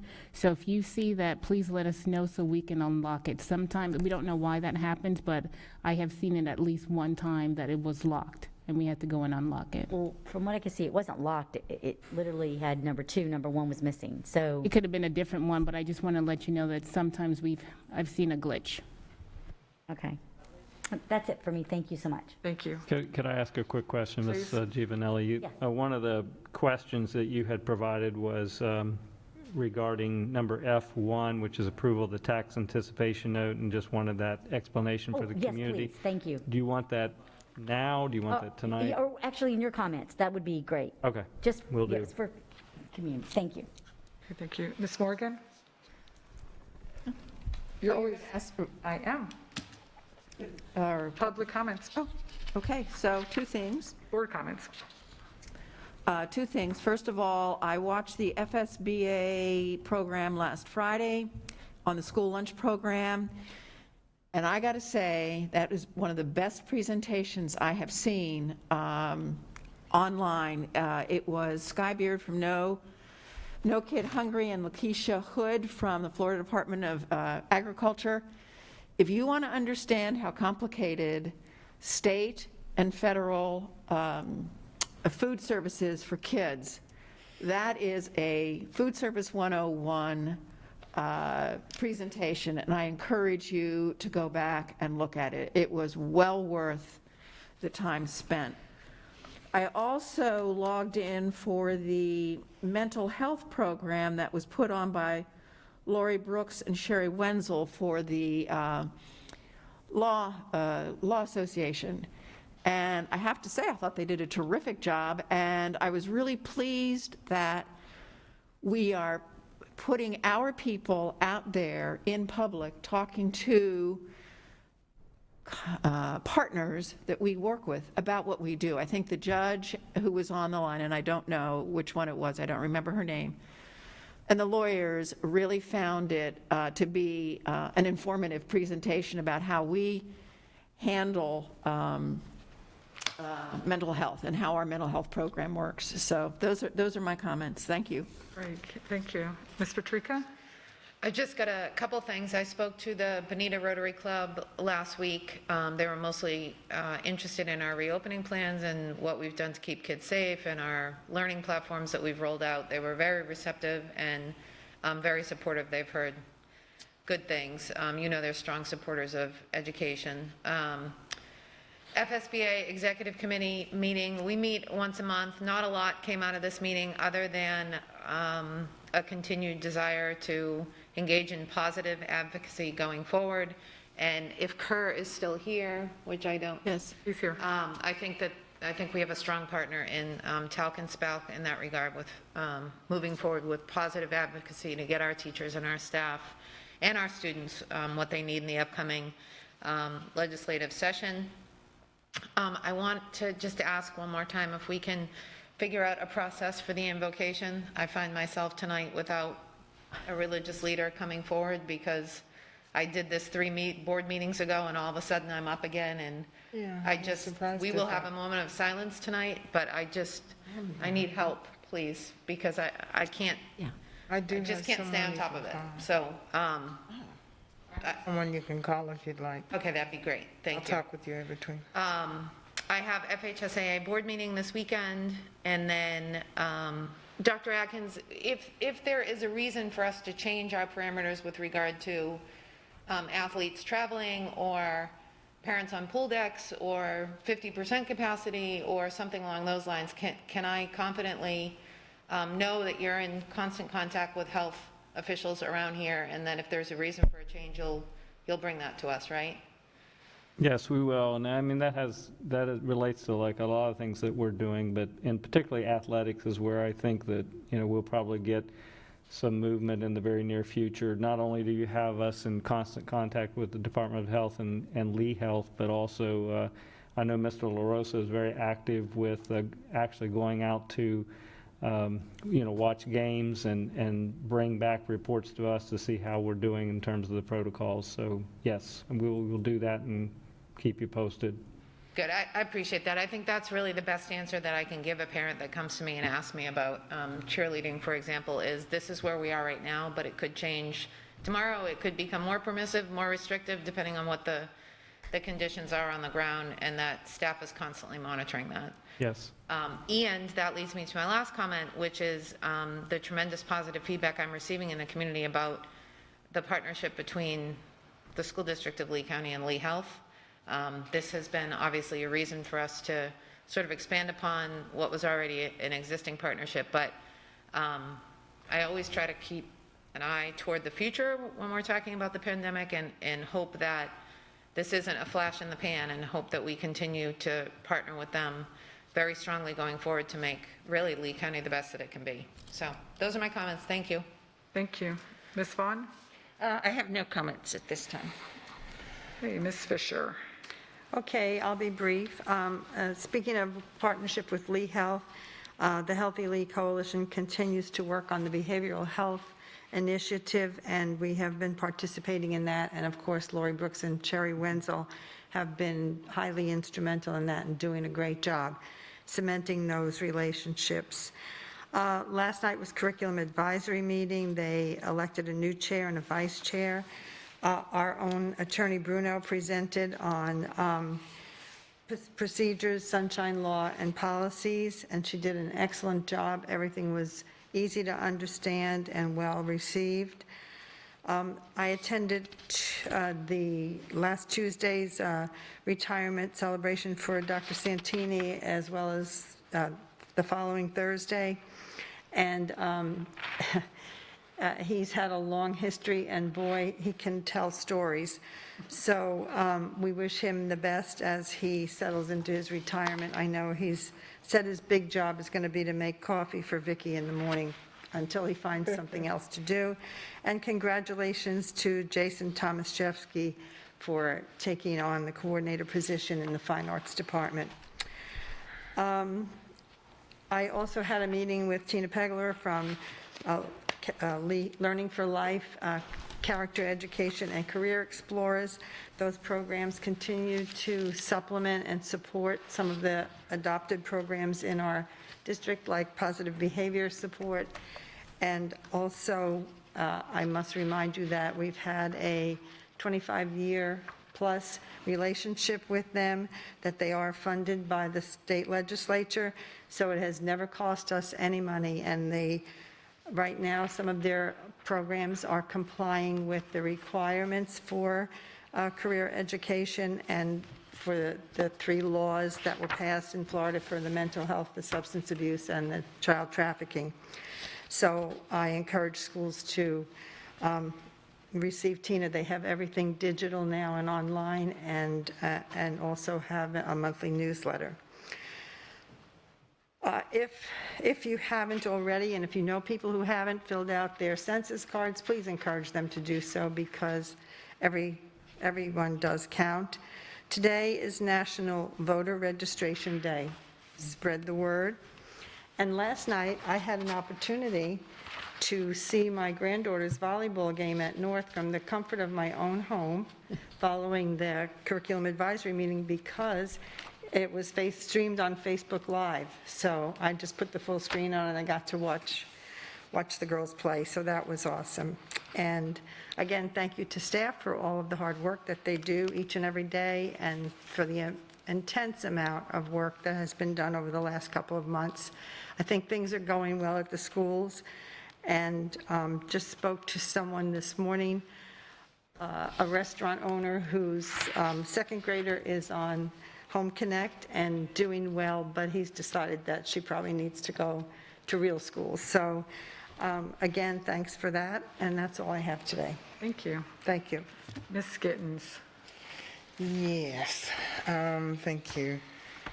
A couple of things. CSI, we met last week, and went over the strategic plan and the sections that we want to focus on, and I will get that document to you once it's all put together.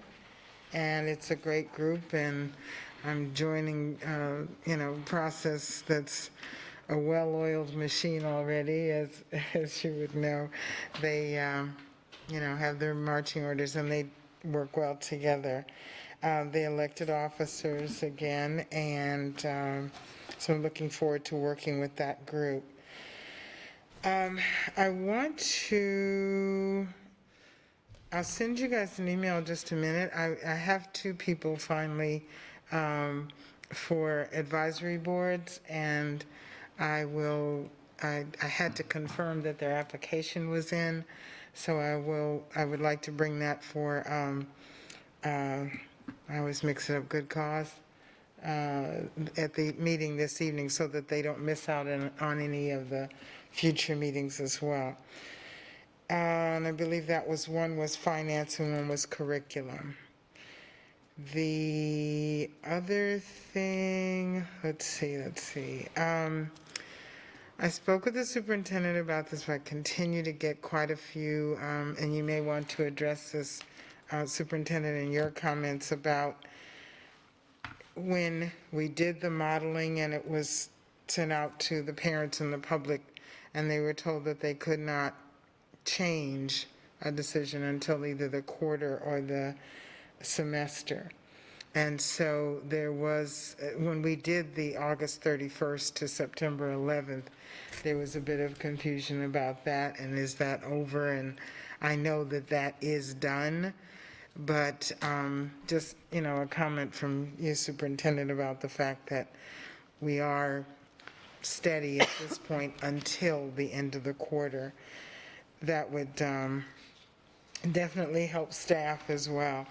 And I will tell you a little bit more about this evening, but I did have the opportunity to go to Ms. Lewis's youth and government class last Friday afternoon. And those of you that may not know this, the core classes they try to keep as pure as possible because there's so much that they have to do. The elective classes tend to be more the hybrid, where they have the students home connect and in person. And if you have not participated in a class that is a hybrid, as much as you say, you know, kudos to our teacher, you really have to be teachers. You have to be in there and be turning around in a room as fast as you have to turn around. And you're speaking to the kids that are there and face to face. And you ask a question and then realize, oh, now I have to look up on the screen and see if they got the question or if they have answers. It is a monumental task. It really is for one person to do. And I think Ms. Morgan and Ms. Jordan are going to be going to her class as well, she said. So I would love to hear when you come back just the logistics. It's like, you know, it's like a performance that these teachers have to do. And there's just so many tops and spinning and all that they have to watch. So my hats are off to those that are doing hybrids, and hang in there. We know this too shall pass. So that's what I wanted to say about that. I'll mention it this evening as well. Advisory board, good cause. I think that, I attended the Future Makers. They had a Zoom conference, and it was like 3 or 4 hours. It's out there online, and I would suggest that if you want to know from the perspective of their goal in Future Makers is the 55%, and that is by, I think, 2025 to have 55% of the working people, citizens in Southwest Florida to have some type of certification or degree. So they are doing projects working with FGCU and FSW. One of the things is they went back, those two institutions went back and looked to see who started, like an AA or a certification and didn't finish. And they went back and contacted those people and then tried to help them by offering scholarships and different ways that they could complete what they'd already started. And it's really, that's putting a real dent in the 55% as well. But if you look up Future Makers, and if on YouTube, the whole presentation is on there. Very, very, very interesting data about our county and what is going on, and all of the major companies that are working together. I was really, one of the presenters was, I forget his name, a gentleman from NeoGenomics, I believe it is, and they're doing cancer and disease research. And you really should see his presentation and to see how he's working with the schools and with the colleges in the area and the workforce to provide jobs. And interesting to me, he was talking about how, they don't have a problem getting people to come to Florida. If you, go out to California, he says there's a lot of people coming from California and all over that have this science background and all the things that they are looking for. And he said, think about it. We've got sun, we've got no taxes, and, we got a job for you. So as I was listening to it, though, I was thinking, okay, that's really good. But we've got to make sure our local people are taken care of and have some of those jobs as well. Their company is getting ready to launch a big initiative, like $60 million. And so like I said, go on and take a look at his presentation. And then there was Don Pelota, and he does charitable teaching areas and people how to do charitable collecting charitable monies. And he was fascinating about how we raise money and how the concept of people think if it's a charity that you have to show the people that you're not spending on overhead and you're not spending on salaries. And he said, but you get what you pay for. And if we look at it the other way and say to the community, we can solve this problem over here if you donate enough money for us to get this person who has a proven, history of raising funds and can do that. And it was a whole different way of looking at charitable giving. So his thing is on there as well, and it's really, really good. And one of the quotes that I loved from him was, "Don't let anyone bully you out of your dreams." And he talked about that a lot. So it was a very, very good conference. I think that's what I have right now. And Superintendent, if you can cover the thing about the dashboard. And I did get some calls and some concerns from people in the community about our dashboard on COVID and the timeliness of putting the schools up there. And one case in point was that there was one school that had a case back September 11th that wasn't posted until the 18th. So the thing is, once parents or people are notified, it's out there, and we have to make sure in a timely manner that we put it up on our dashboard as well. So I think that's it for now, and thank you. Okay, thank you. Okay, I have a few things as well. Let's see. Regarding FSBA, I know Ms. Fisher had asked me to try to get reports when we go to our, listen in on our meetings.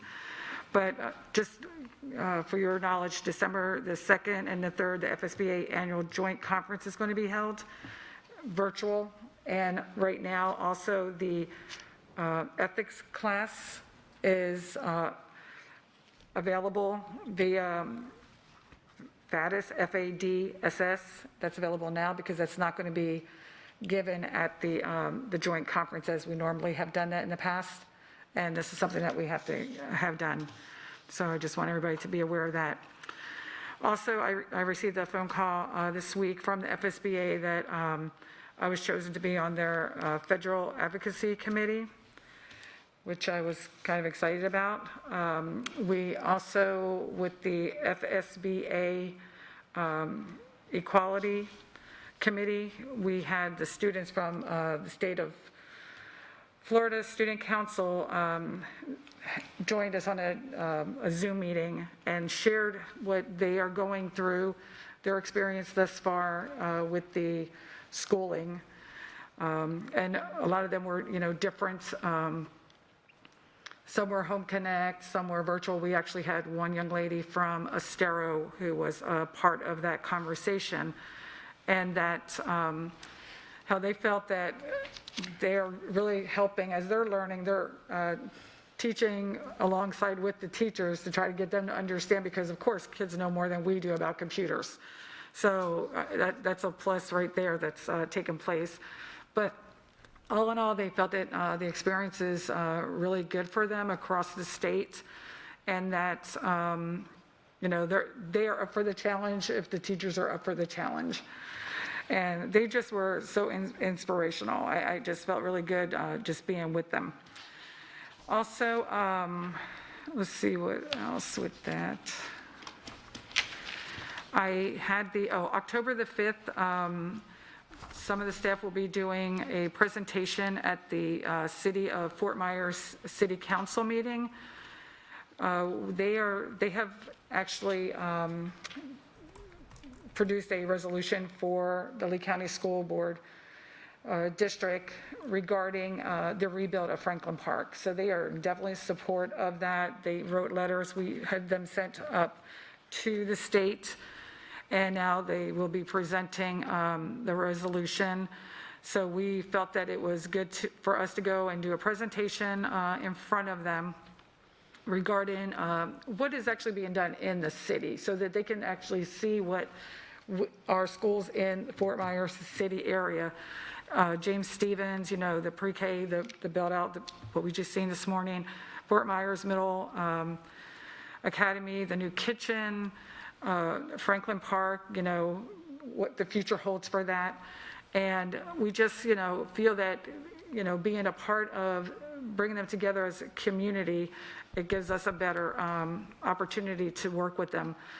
Also, I'm working with the Urban Strategies, which is Choice Neighborhood Initiative, and the Housing Authority, Fort Myers Housing Authority, and the Community Partnership, which is at Franklin Park Elementary School, regarding Southward Village, which is catty corner to Franklin Park, which would definitely affect the Franklin Park area and the community around there.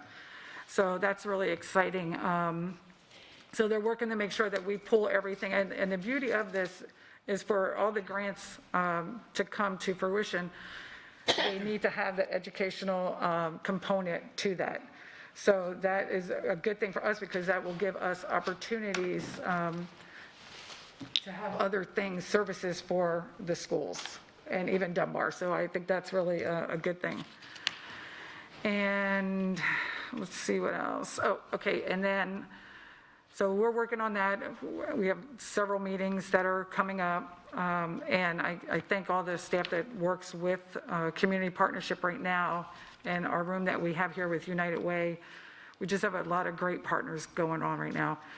I had the opportunity to go with Ms. Kennedy to the Collegiate Charter School and witness firsthand what our students were not receiving. So I really would like to thank her and her team, student assignment, academic services, for jumping in and making sure that those students were placed in new schools, and that they were given backpacks, and there were some pretty amazing little kids. And even the older ones, which were middle school, they would share a lot of information with you. They were very talkative. So, and my last thing is, thank you all for sending in your legislative concerns and comments. I'm going to be compiling that and sending that to Capital Strategies, which we will be coming up to a meeting. I think it's October the 6th is scheduled for. It's the 5th or 6th, so I apologize for that. But I'm going to compile everything together and make sure that it gets out to you all, so that way when we have that sit-down conversation, we will, everybody will be on the same page, and we can build from that. And so those are my comments.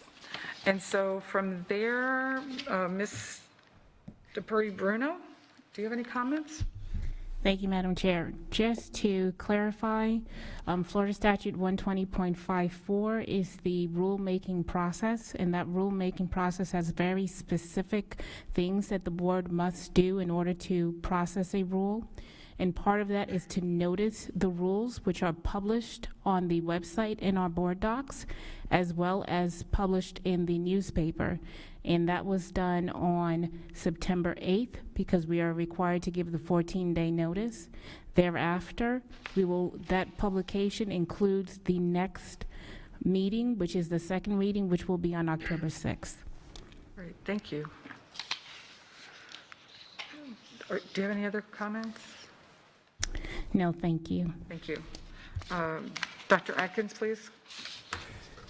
Okay, thank you, Madam Chair. First item, Dr. Fazone alluded to it, and that is we are going to be bringing actually not one but two good cause items to you this evening. And these are things that literally just happened. One is, of course, the TALC Memorandum of Understanding for the emergency COVID-19 response. And as he mentioned, they worked real hard to get that one across the finish line, and it was approved at a very large majority. And then in a very similar vein, we've got the SPALC ratification, which just occurred.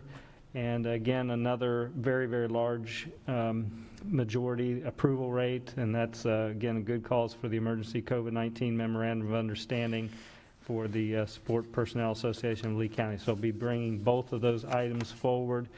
We normally don't like to do good calls, but typically when it's involved either bargaining or something like this, like a memorandum of understanding, those are typical that we bring them, because we want to get them to the board as quickly as possible. I do want to commend the Teachers Association, the Support Personnel Association, and our district team. They've done a great job in putting this together. These are very, very difficult issues that they had to wrestle with, but they got it across the finish line, and their reward is to go right back to the bargaining table. So they're back at the table now, working on the regular contract. So they've been putting in some time and continue to do so, but I certainly appreciate those efforts. Earlier this morning, I did have a meeting with the Foundation Executive Board, and just wanted to report, first of all, the Executive Board is extremely appreciative of the board and the district's efforts as it relates to the response to COVID. That's gone, very much noticed, so they wanted to pass on that appreciation. They're doing things to adjust as well, and one of the things that we talked about would be how do we evaluate teachers like Golden Apple teachers, and how we're going to, so we're talking about getting into the classroom in a different way, maybe utilizing technology to do that. And one of the things that we did want, that they were concerned about being able to see, is the ability for these teachers, as I think Ms. Gittens was alluding to be able to teach both at a Lee School Connect, Lee Home Connect in front of you while you have a classroom, literally face to face. So that takes a very unique style. So anyway, they are looking at that in terms of how they're going to evaluate Golden Apple teachers. And the other thing is, just know that they have aligned their strategic plan with your strategic plan and Vision 2030. So it is literally now a part of everything that they do. So I think that's very positive and very important. A couple other items that were brought up here today. One is the instructional model. So I did respond to that in the board update, but just to expand on that just a little bit, we are holding steady with the instructional models, the 4 that we do have, so we don't have very often a transfer that takes place to and from those different models. Lee Virtual School, those have to be, if we do anything now beyond September 11th, it has to be approved by the executive director. And we really would only do those in the case of if you have a student, for example, the ESE student is the example I gave in the board update, where the child study team in the IEP really requires that student move to a different model to accommodate those needs. So again, those all have to come through one of the executive directors. High school is a little bit more strict than elementary and middle school in those regards, but Lee Virtual School is where they have to go through the executive director.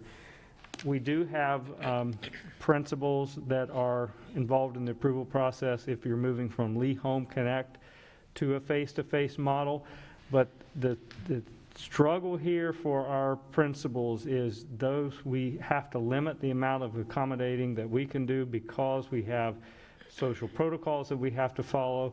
We also are avoiding having to do class schedules because if we bring in, like at a high school, large high school, if you bring in a large number of students, you're doing schedule changes that we really are trying to not do at this time, so we can try to hold steady until that quarter. Anticipating that quarter is going to bring another group. So if you are talking to parents, I know there are some parents that went beyond the deadline that are not happy about not being able to get back. It's so we don't do schedule changes. We have the staffing issues that we're trying to work through right now, and so we're trying to limit those as much as we possibly can.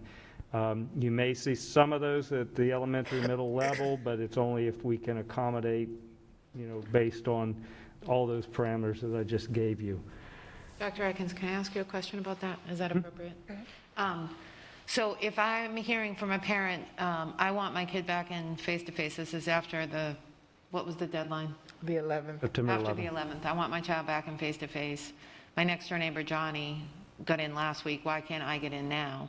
The answer is we don't know what Johnny's personal situation was, what extenuating circumstances may have required the principal to make that decision. But if we're going to just accommodate every request, then that disrupts the entire school from a scheduling perspective and from a staffing perspective. Is that a fair response? Yeah, that's correct. Particularly if you think about our secondary schools, in some cases, you're looking at 8 to 10 course disruptions that are taking place. So it's not just can we accommodate, another student, but it's another student in those particular class schedules. So it's best just to say, no, we cannot do that at this time. So. And can I also expect that Dr. Pruitt is going to be going crazy again at the end of the first quarter to accommodate the influx of face-to-face? Like, what are we doing to prepare staff for that? Is she just sort of dealing with it? They're working through it. Like right now, I know that budget is looking at staffing levels at all of our schools. They're also looking at the staffing levels at Lee Virtual School because we had a number of students that moved back. So those staffing decisions, when they sit down, they have to first look at what is the student need. That's the number one priority, is what the student need is at the particular school. Do we have a teacher at that school that has a certification that can be brought back from one of the different models that wants to come back? If the answer is yes, we would move that instructor back. However, just want the board to be prepared. There may be cases where student need is greater at another school, so we're going to have to move. We are going to need to anticipate some changes if we have a greater need at school A, even though my home school is school B. We'll try to limit that as best we can, but certification and student need are the two drivers behind that decision. Now remember, HR did make sure that teachers, if you did go into that Lee Virtual School model, that was a model that you would have to stay, that potentially you could be staying in that model for the remainder of the year, but you would be able to come back. However, if we're able to make a match, which we are hoping to do in most cases, we will go ahead and make that match. But understand, again, student need first, certification is a part of that student need. And then my last question is, will we be doing some kind of an anticipatory survey of parents to see, so principals will have a feel for what they can expect for an influx of face-to-face at the end of quarter one? Yeah, they already saw a draft of that came through. So Dr. Spiro, if you want to address that, they've been working on that survey, so they're ready when the quarter comes. Thank you. You're absolutely correct. We are anticipating putting out a survey to our families, allowing them to make that choice from either Lee Home Connect or back to face-to-face, or vice versa, from face-to-face back to Lee Home Connect. But we're going to be doing what we're giving a draft to the superintendent to look at right now is a 2-week window for families to make that decision, and then that'll allow an additional 2 weeks for our APCs then to rework some of their schedules and classes until the start of the second quarter, which would be November 2nd. And at that time, there would be no additional movement. Once we get into the quarter two, families decide to make that change back to face-to-face or face-to-face to Lee Home Connect. Once we start quarter two, that's where everybody will sit till this semester at that point. But we've presented a draft to the superintendent. I know we're going to talk about that as a team and get that communicated out. Thank you. Thank you. Ms. Vaughn had a question. Dr. Spiro kind of touched on it. I was wondering if we have established dates to start applying, because I'm guessing that a lot of the parents, even now, have a pretty good idea of what they want to do. And what I would hate to see is a lot of people right at the deadline, oh, I didn't know. I mean, right. I honestly think we should establish the deadline for selection before the quarter actually ends, so that, we have a pretty good fresh start in the classroom. And we do. We have some tentative dates, and I don't know if you want me to share them here because we haven't had a chance to talk them as a team, but it's really the first 2 weeks in October would be that time for families to select, and then the last 2 weeks in October would be a chance for APCs to work their schedules, and then November 2nd comes, and that's where everybody is for the rest of the semester. I think next week is October, isn't it? Are we? Yep. Pretty close. So, to me, the sooner the better, because, maybe parents have learned the lesson of pay attention to the deadlines. So, yeah, that's good, because we're going to want to blast it out there so everybody knows, and we won't have the horrendous last-minute changes that HR and the APs have to work with. So, thank you. Thank you, Ms. Font. Ms. Gittens has a question as well, Dr. Atkins. Am I correct in saying when most of the teachers that went to LVS had the ADA or deciding, to do that because of health or whatever, is that the large percentage of them that went for that? Because then the question is, as students leave LVS, those teachers will only have an option of going back to a building, whether Home Connect or face-to-face, correct? Well, let me clarify that a little bit. So when you looked at the actual number of teachers that were awarded accommodations under ADA, that officially, met that threshold, that number is actually very, very small. And if you really technically met ADA accommodations, that's an accommodation. If the district feels that that's a reasonable accommodation, we would continue to do that. There's also, though, a larger number that we just worked with that teacher because maybe they were somewhat, medically fragile, or they said somebody in the home or something.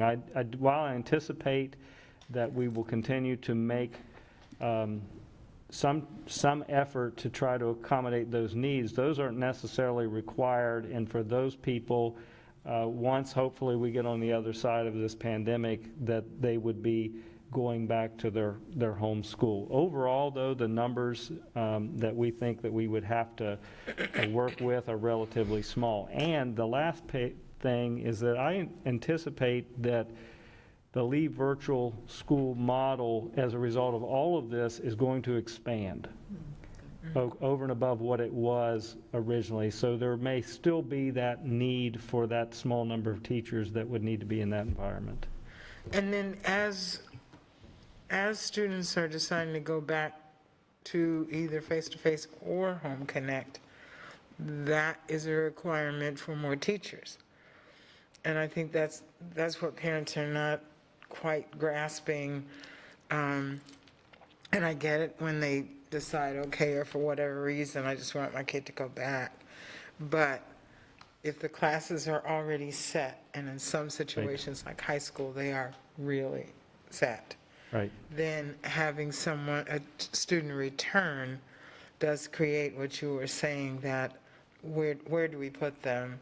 Right. For Yes. the purposes of, social distancing and just having a teacher. Because a lot of people, one person I was talking to thought that, well, if the students decide to go back, then just open up another room. Well, where are you going to get the teacher to Right. do that? So that's correct. And again, they're working really hard to make the transfers back, because I said, budget is reviewing that now, and then human resources are going to be working with academic services to make those transfers in the next couple weeks. However, having said that, we are also facing teacher shortages.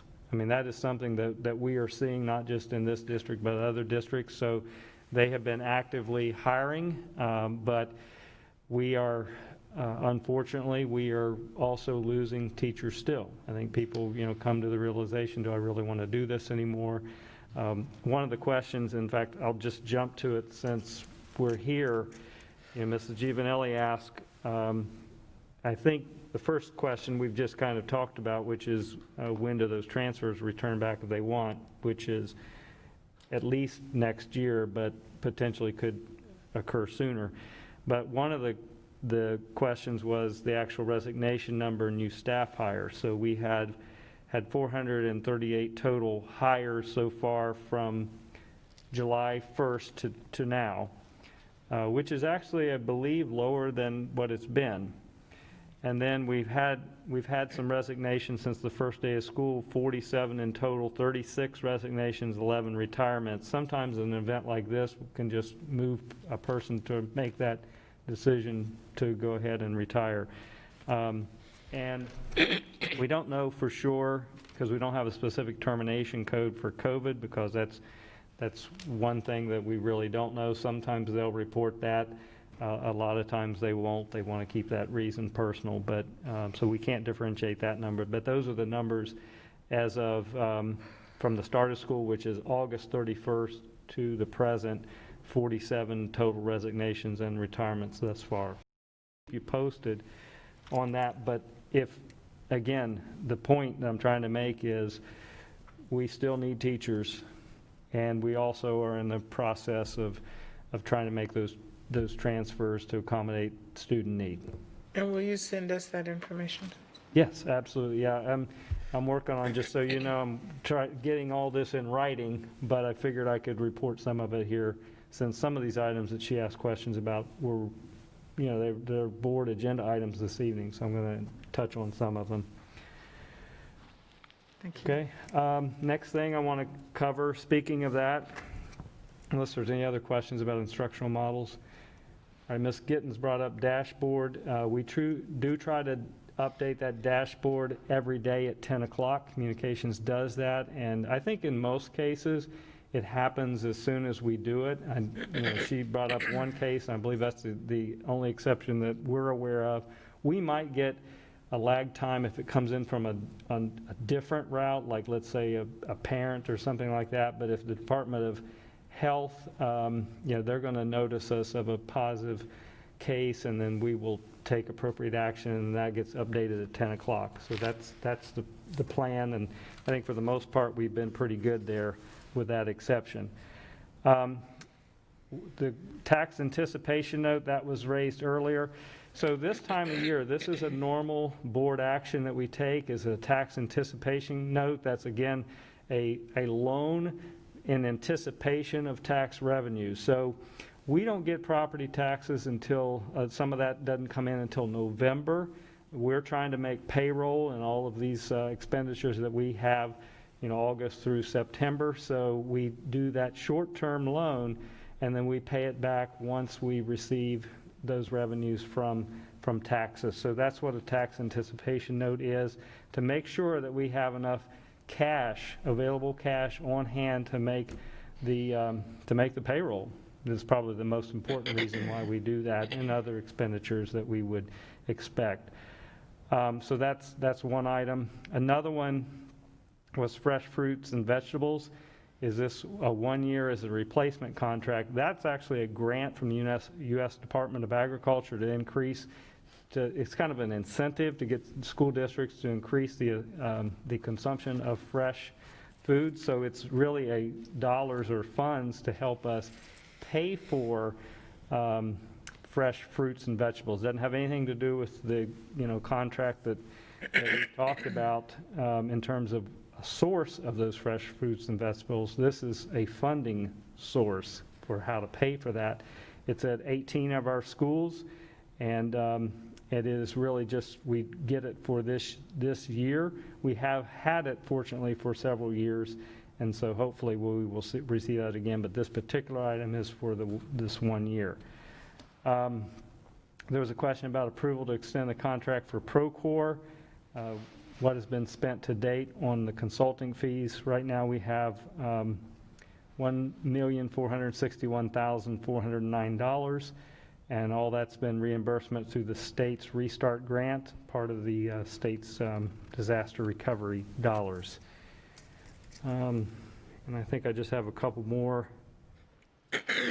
There was an item related to wood flooring.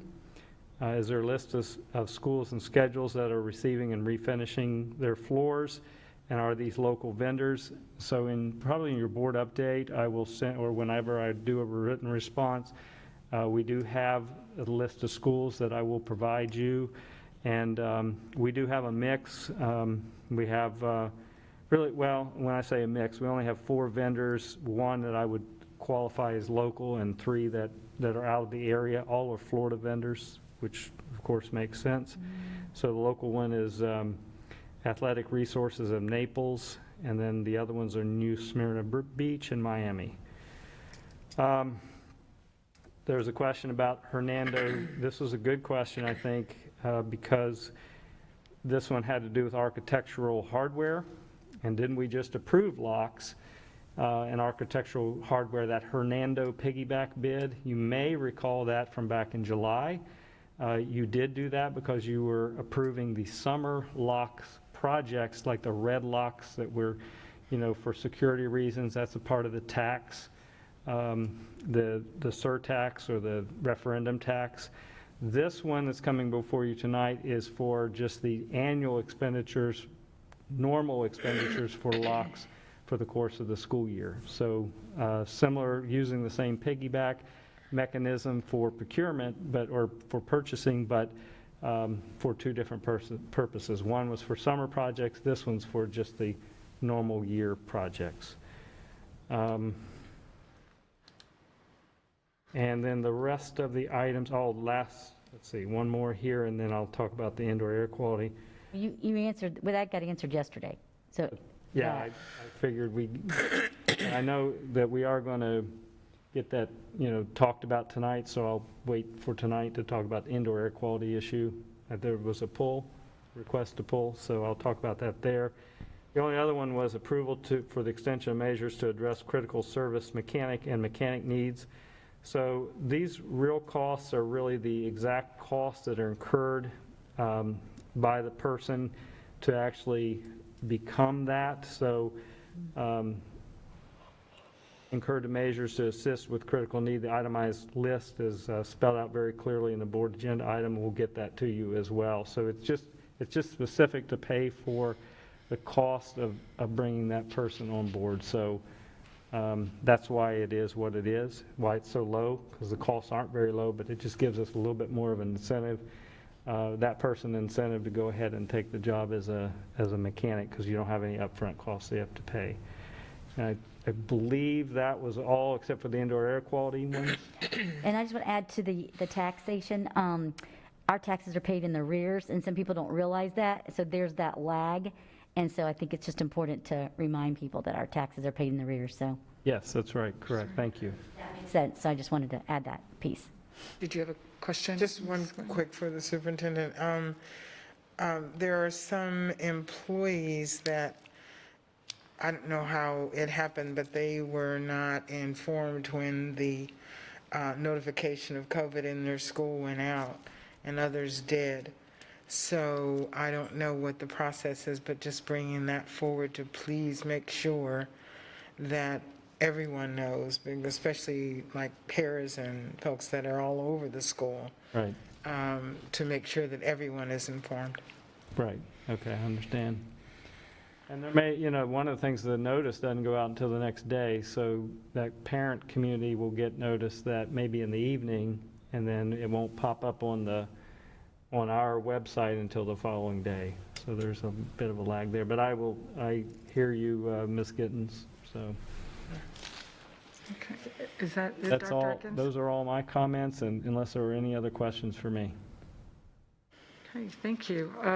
Is there anything for the good of the order? Ms. Giovanelli? I have none. Mr. Trika, Ms. Fisher? Ms. Gittens? I have none. Ms. Vaughn? Ms. Morgan? Yeah, I want to talk about Courageous Conversations. Ms. Gittens' initiative in Lehigh. Okay. I'm concerned about whether or not it infringes on the Diversity and Inclusion Department's responsibility for providing opportunities for staff members to engage in these conversations, and I'm wondering if it's appropriate for a board member to solicit staff participation in something. Those were the questions that were raised. A community member came to me and said, "Did you see this?" I said, "No." She sent it to me, and I agree. I think there are things that we should be talking about with respect to this initiative, and so I'm bringing it forward. And I don't know if you heard, may I respond? Yeah, go ahead. Okay. I don't know, I know you were on the phone yesterday. I don't know if you heard my response. I did. And this is not my initiative. It's not Gwen Gittens' initiative. It was something I was asked to be a part of. It started, the book and all of that started with someone at the district in conjunction with Jared Eady, and he's well aware of it. And it was a community-type effort. It is not, and according to Jared and to Ms. Kinsey, and she was on the first call yesterday, and it's just a community effort that we're trying to do to increase our strategic plan of community and family involvement. And you know, I invited some people from the community because the school that was hosting it, Harns Marsh, asked me, well, who are some of the people in the community? And Ms. Solakar was invited to attend. I thought of her name because she had helped us with the census. And so I invited her, and it was not meant to overshadow. I didn't start it. It wasn't my idea. I didn't choose the book. I am a part of it, just helping them from the perspective of, you know, being a community leader. And no one else has had any concerns about it. In district-wise, the superintendent was aware of it as well. No one's had any concerns. In fact, we had our first Zoom meeting last night and went very well. And in fact, they have, I was notified there are some other people that still wanted to get into the discussion. I can show you the book. I had it here yesterday. I didn't bring it today. And basically, it is just a book study. We read 2 chapters and have an hour discussion every other week with community members, school, from not just administrators and nurses and you know, just people that were interested in doing it. It is something that I know our district, our community as well, is very much a majority-minority district. And if the community members and the staff, everyone's comments, and I can show you that from the meeting last night, we're very glad to be able to have something that was situated just for our community. The educators that were on were voicing their, that they were happy to be able to learn some things that they possibly don't know. And we have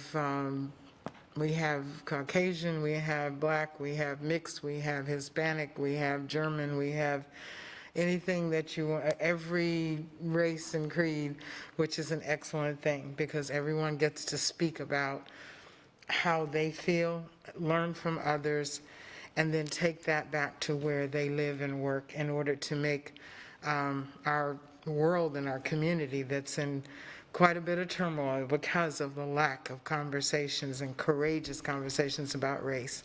So that is why we're doing it, and I don't think there's anything wrong with it. So, you know, we will continue to do it unless there's some protocol or law that says that we can't.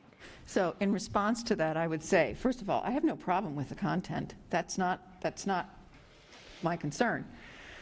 My concern is that we were told there was going to be a partnership, a cooperative arrangement with Lehigh, and that staff would be brought in to respond to needs that were articulated by members of that community. So in the event of a need to have a conversation, it seems to me that it's Jared Eady who is the facilitator in that case and the inviter or whatever. And so I'm just concerned that, you know, we have a department whose responsibility it is to provide this education for our students and our staff, and certainly our families as well, if it's appropriate. And I just think that I'm concerned that we as board members develop the habit of initiating initiatives that are consistent with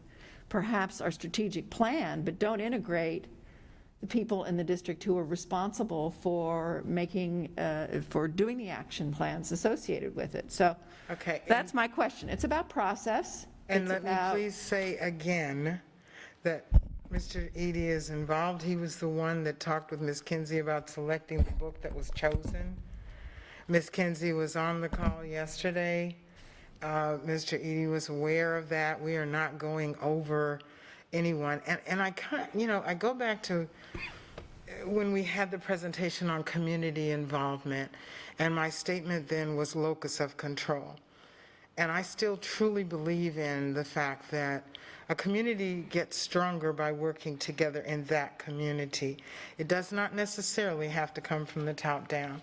And if your issue is that I had my name on the invitation, that could have very well come from anyone else that is on that committee to work on it. I was asked if I would be a part of it. I did. And I see nothing wrong with it. It's not a conflict of interest with the district.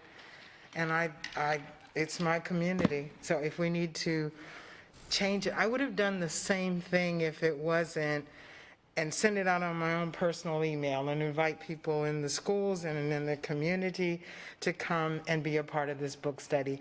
And if that's what the issue is, then, I will take it off of my school email if that will help. And Ms. Gittens, I'm going to, if I may as well, I did find that if this is part of your community, because I was looking at this, that this was from you, sending No, it to. it is not my initiative. Well, what I'm saying is, I was thinking it was from you when I read this, because of course it has your name as a school board representative, and it is addressed to all of the people who work within the district.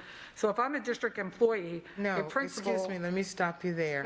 Can I just finish first? It was only for people in my area, of the No, schools in my area, and and that's who I was told to send it to. Thank you. But if I am one of the principals from one of these schools, or assistant principal, or whoever else all these people are, and I have a board member requesting me to join. Oh, asking. I didn't request. Okay, asking them to join, more than likely, they're going to feel obligated because it is a school board member. If it's the Lee Co-op that's putting this on and doing this, which I think it's a great conversation to have, they are the ones that should be doing the inviting as the coalition. Because I know that we had brought that up before, it's like who's in charge, and nobody's in charge, everybody's one. So that coalition should be the ones who should be doing the inviting of the people that are. Okay, can I just ask a question, though? Sure. And especially, if this was an issue for a board member, it's not something we're voting on, why didn't someone just call me or come to me, or even ask the superintendent who was aware of it?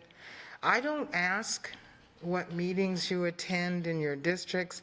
I don't ask what things you do in your districts. And it just seems very strange that I'm the only one that is always asked, why are you doing this? And why are you involved in that? I don't ask Ms. Patrica if she's been to a board meeting or a county meeting. I don't come to her county meetings. So I just don't understand why the issue, when there is something that, there was a need, it was seen, it was not my idea, and I was asked to participate, and I did. So I really don't see what the problem is. Well, I guess someone did bring this to Ms. Morgan's attention. Oh, I know we did. I spoke to the lady. She did send this out to all of us. And see, that's what I don't understand. Why didn't she ask me if she had a question about it? I called her and invited her to come. All she had to say was she didn't want to participate. I don't want to get into it any further because I know there's more to this. I know that there's more to it, and there's other people involved in trying to say that I shouldn't do something. I'm not going to get into it. Right, I don't think that that's the case at all. No, there is. I'm going to ask you to stop right now. And it's just that we because- wanted to discuss this. I'm sorry, point of order. And are you calling a a point of briefing order on me when I am being attacked for something that I'm There's doing? no attacking. Excuse me. This is not an appropriate conversation for this We have a strategic plan. We are elected to board members. My part of the strategic plan is the health and wellness of kids. I am involved in multiple things with Lee Health and many committees, and I've never been questioned about that. Thank you. I really... And no one else on this board has been really take exception to questioned. this conversation. And we are out there to represent our public and to support our community and to increase community involvement, which we're getting more and more compliments on a daily basis, especially since the hurricane 3 years ago and the sales tax and this whole last 8 months with the COVID. I am, frankly, I'm appalled and disappointed. Can I don't know who's running the meeting right now. Thank you, please. So Ms. Giovanni. actually, when I think during our accreditation, that was one of the things that we were deemed on is not enough community engagement. And I think we're all working very hard at doing that. And I'm commending Ms. Gittens for this action and taking something over and beyond what our job duties are. And so I think we need to, I looked at it that way, is like it's community engagement. And our accreditation is thrives. This is one of the things that we were short on. So let's embrace it and not attack each other on the extra work that we're doing in our community, wherever it's at. So that's the way I looked at it. I mean, I'm on the affordable housing. I might as well just tell that to people so that I don't get in trouble for attending that meeting and other things that I do. So, I don't understand Can I just I don't think it has anything to do with what organizations we belong to or what groups we go to. It was clearly stated that it was just wish to discuss process clarity for board and administration. So period. why didn't That's all this someone was. just come So to that me? was fine. That's all this was supposed to be, nothing else. Why is this on the dais? Why didn't someone come to me and to ask me about my involvement? The reason we're having this book study is just what we're doing right here. The title of it is Courageous Conversations About Race. Anyone sitting out there watching this at this point and listening to what's going on and has watched this board in the last 2 years that I've been on here would say, yes, everyone needs to read that book. Because the only differentiation, and me doing something different, and everyone else that's involved in something, I'll just leave it open for you to answer. We need courageous conversations. Thank you, Ms. Gittens. And our strategic objective under family and community engagement is to engage families and community and business members in the success of the district. Okay, so is that question answered? What is it that you want me to do? May I ask that? What is it you want me to do? That's what I want to know. Has this question been answered? I don't know what the question The is. process for clarity for the board and administration.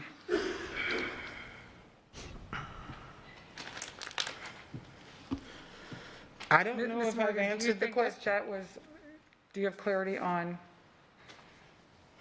or who would you like to have that by?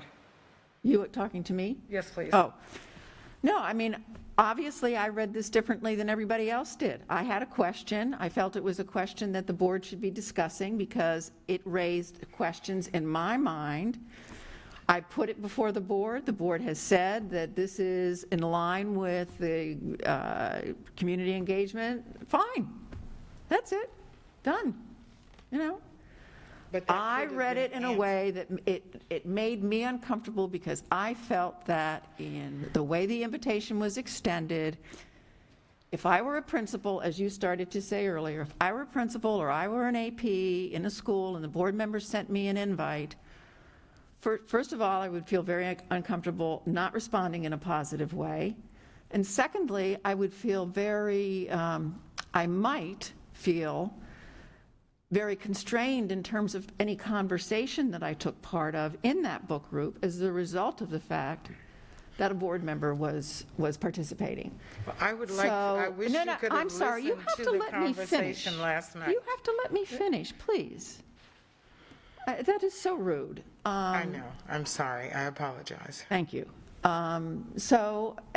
Obviously, I read it in a way that concerned me. It doesn't concern you. You don't read it that way. You see it as an appropriate response to a particular initiative of the board. That's fine. Thank you. We've had the conversation. If everybody's comfortable, done. I would suggest that you contact some of the administrators that were on that list that were on our call last night, and I will share with you some of their comments from the first meeting that we had. And there was no intimidation. If they didn't want to participate, they just didn't. It was that simple. Thank you. Thank you, Ms. Wynn. Ms. Fisher, please. Yes, so I agree with you, Mrs. Morgan, that there is that perception that people do feel intimidated and obligated if a board member makes a request. I think that is part of what we are trying to eliminate. When people say to me, oh, I can't talk to you, you're a board member, but that's what I'm here for. I'm elected to represent you. This is my job. And so we want for people to start to feel comfortable. And this is in our own strategic plan, and it says, it's a quote by Henry Ford, "Coming together is a beginning, keeping together is progress, and working together is success." And so I think that the more opportunities we have to work with members of other organizations and other people in our community, the stronger our relationships become and the more successful we are. And I'm just using my finger on the pulse of the community in the comments I have heard in recent months, complimenting the board, complimenting the superintendent and his staff. So we are more a part of the community than ever, and I think we need to continue on that path and stop the fighting at this table, please. I don't think anybody was trying to fight. I think that people were just trying to get an answer. So But I do feel offended. I hope that. But I was offended, thank you. Well, I apologize for that, because no one was trying to offend anyone. It was just trying to get answers. I just want to clarify that. So if there are no more good of the order, I will move to adjourn this meeting. And we will be, it's 3:43, and we will be back here at 6 o'clock for our action meeting. Yes, we will. Thank you. Thank you.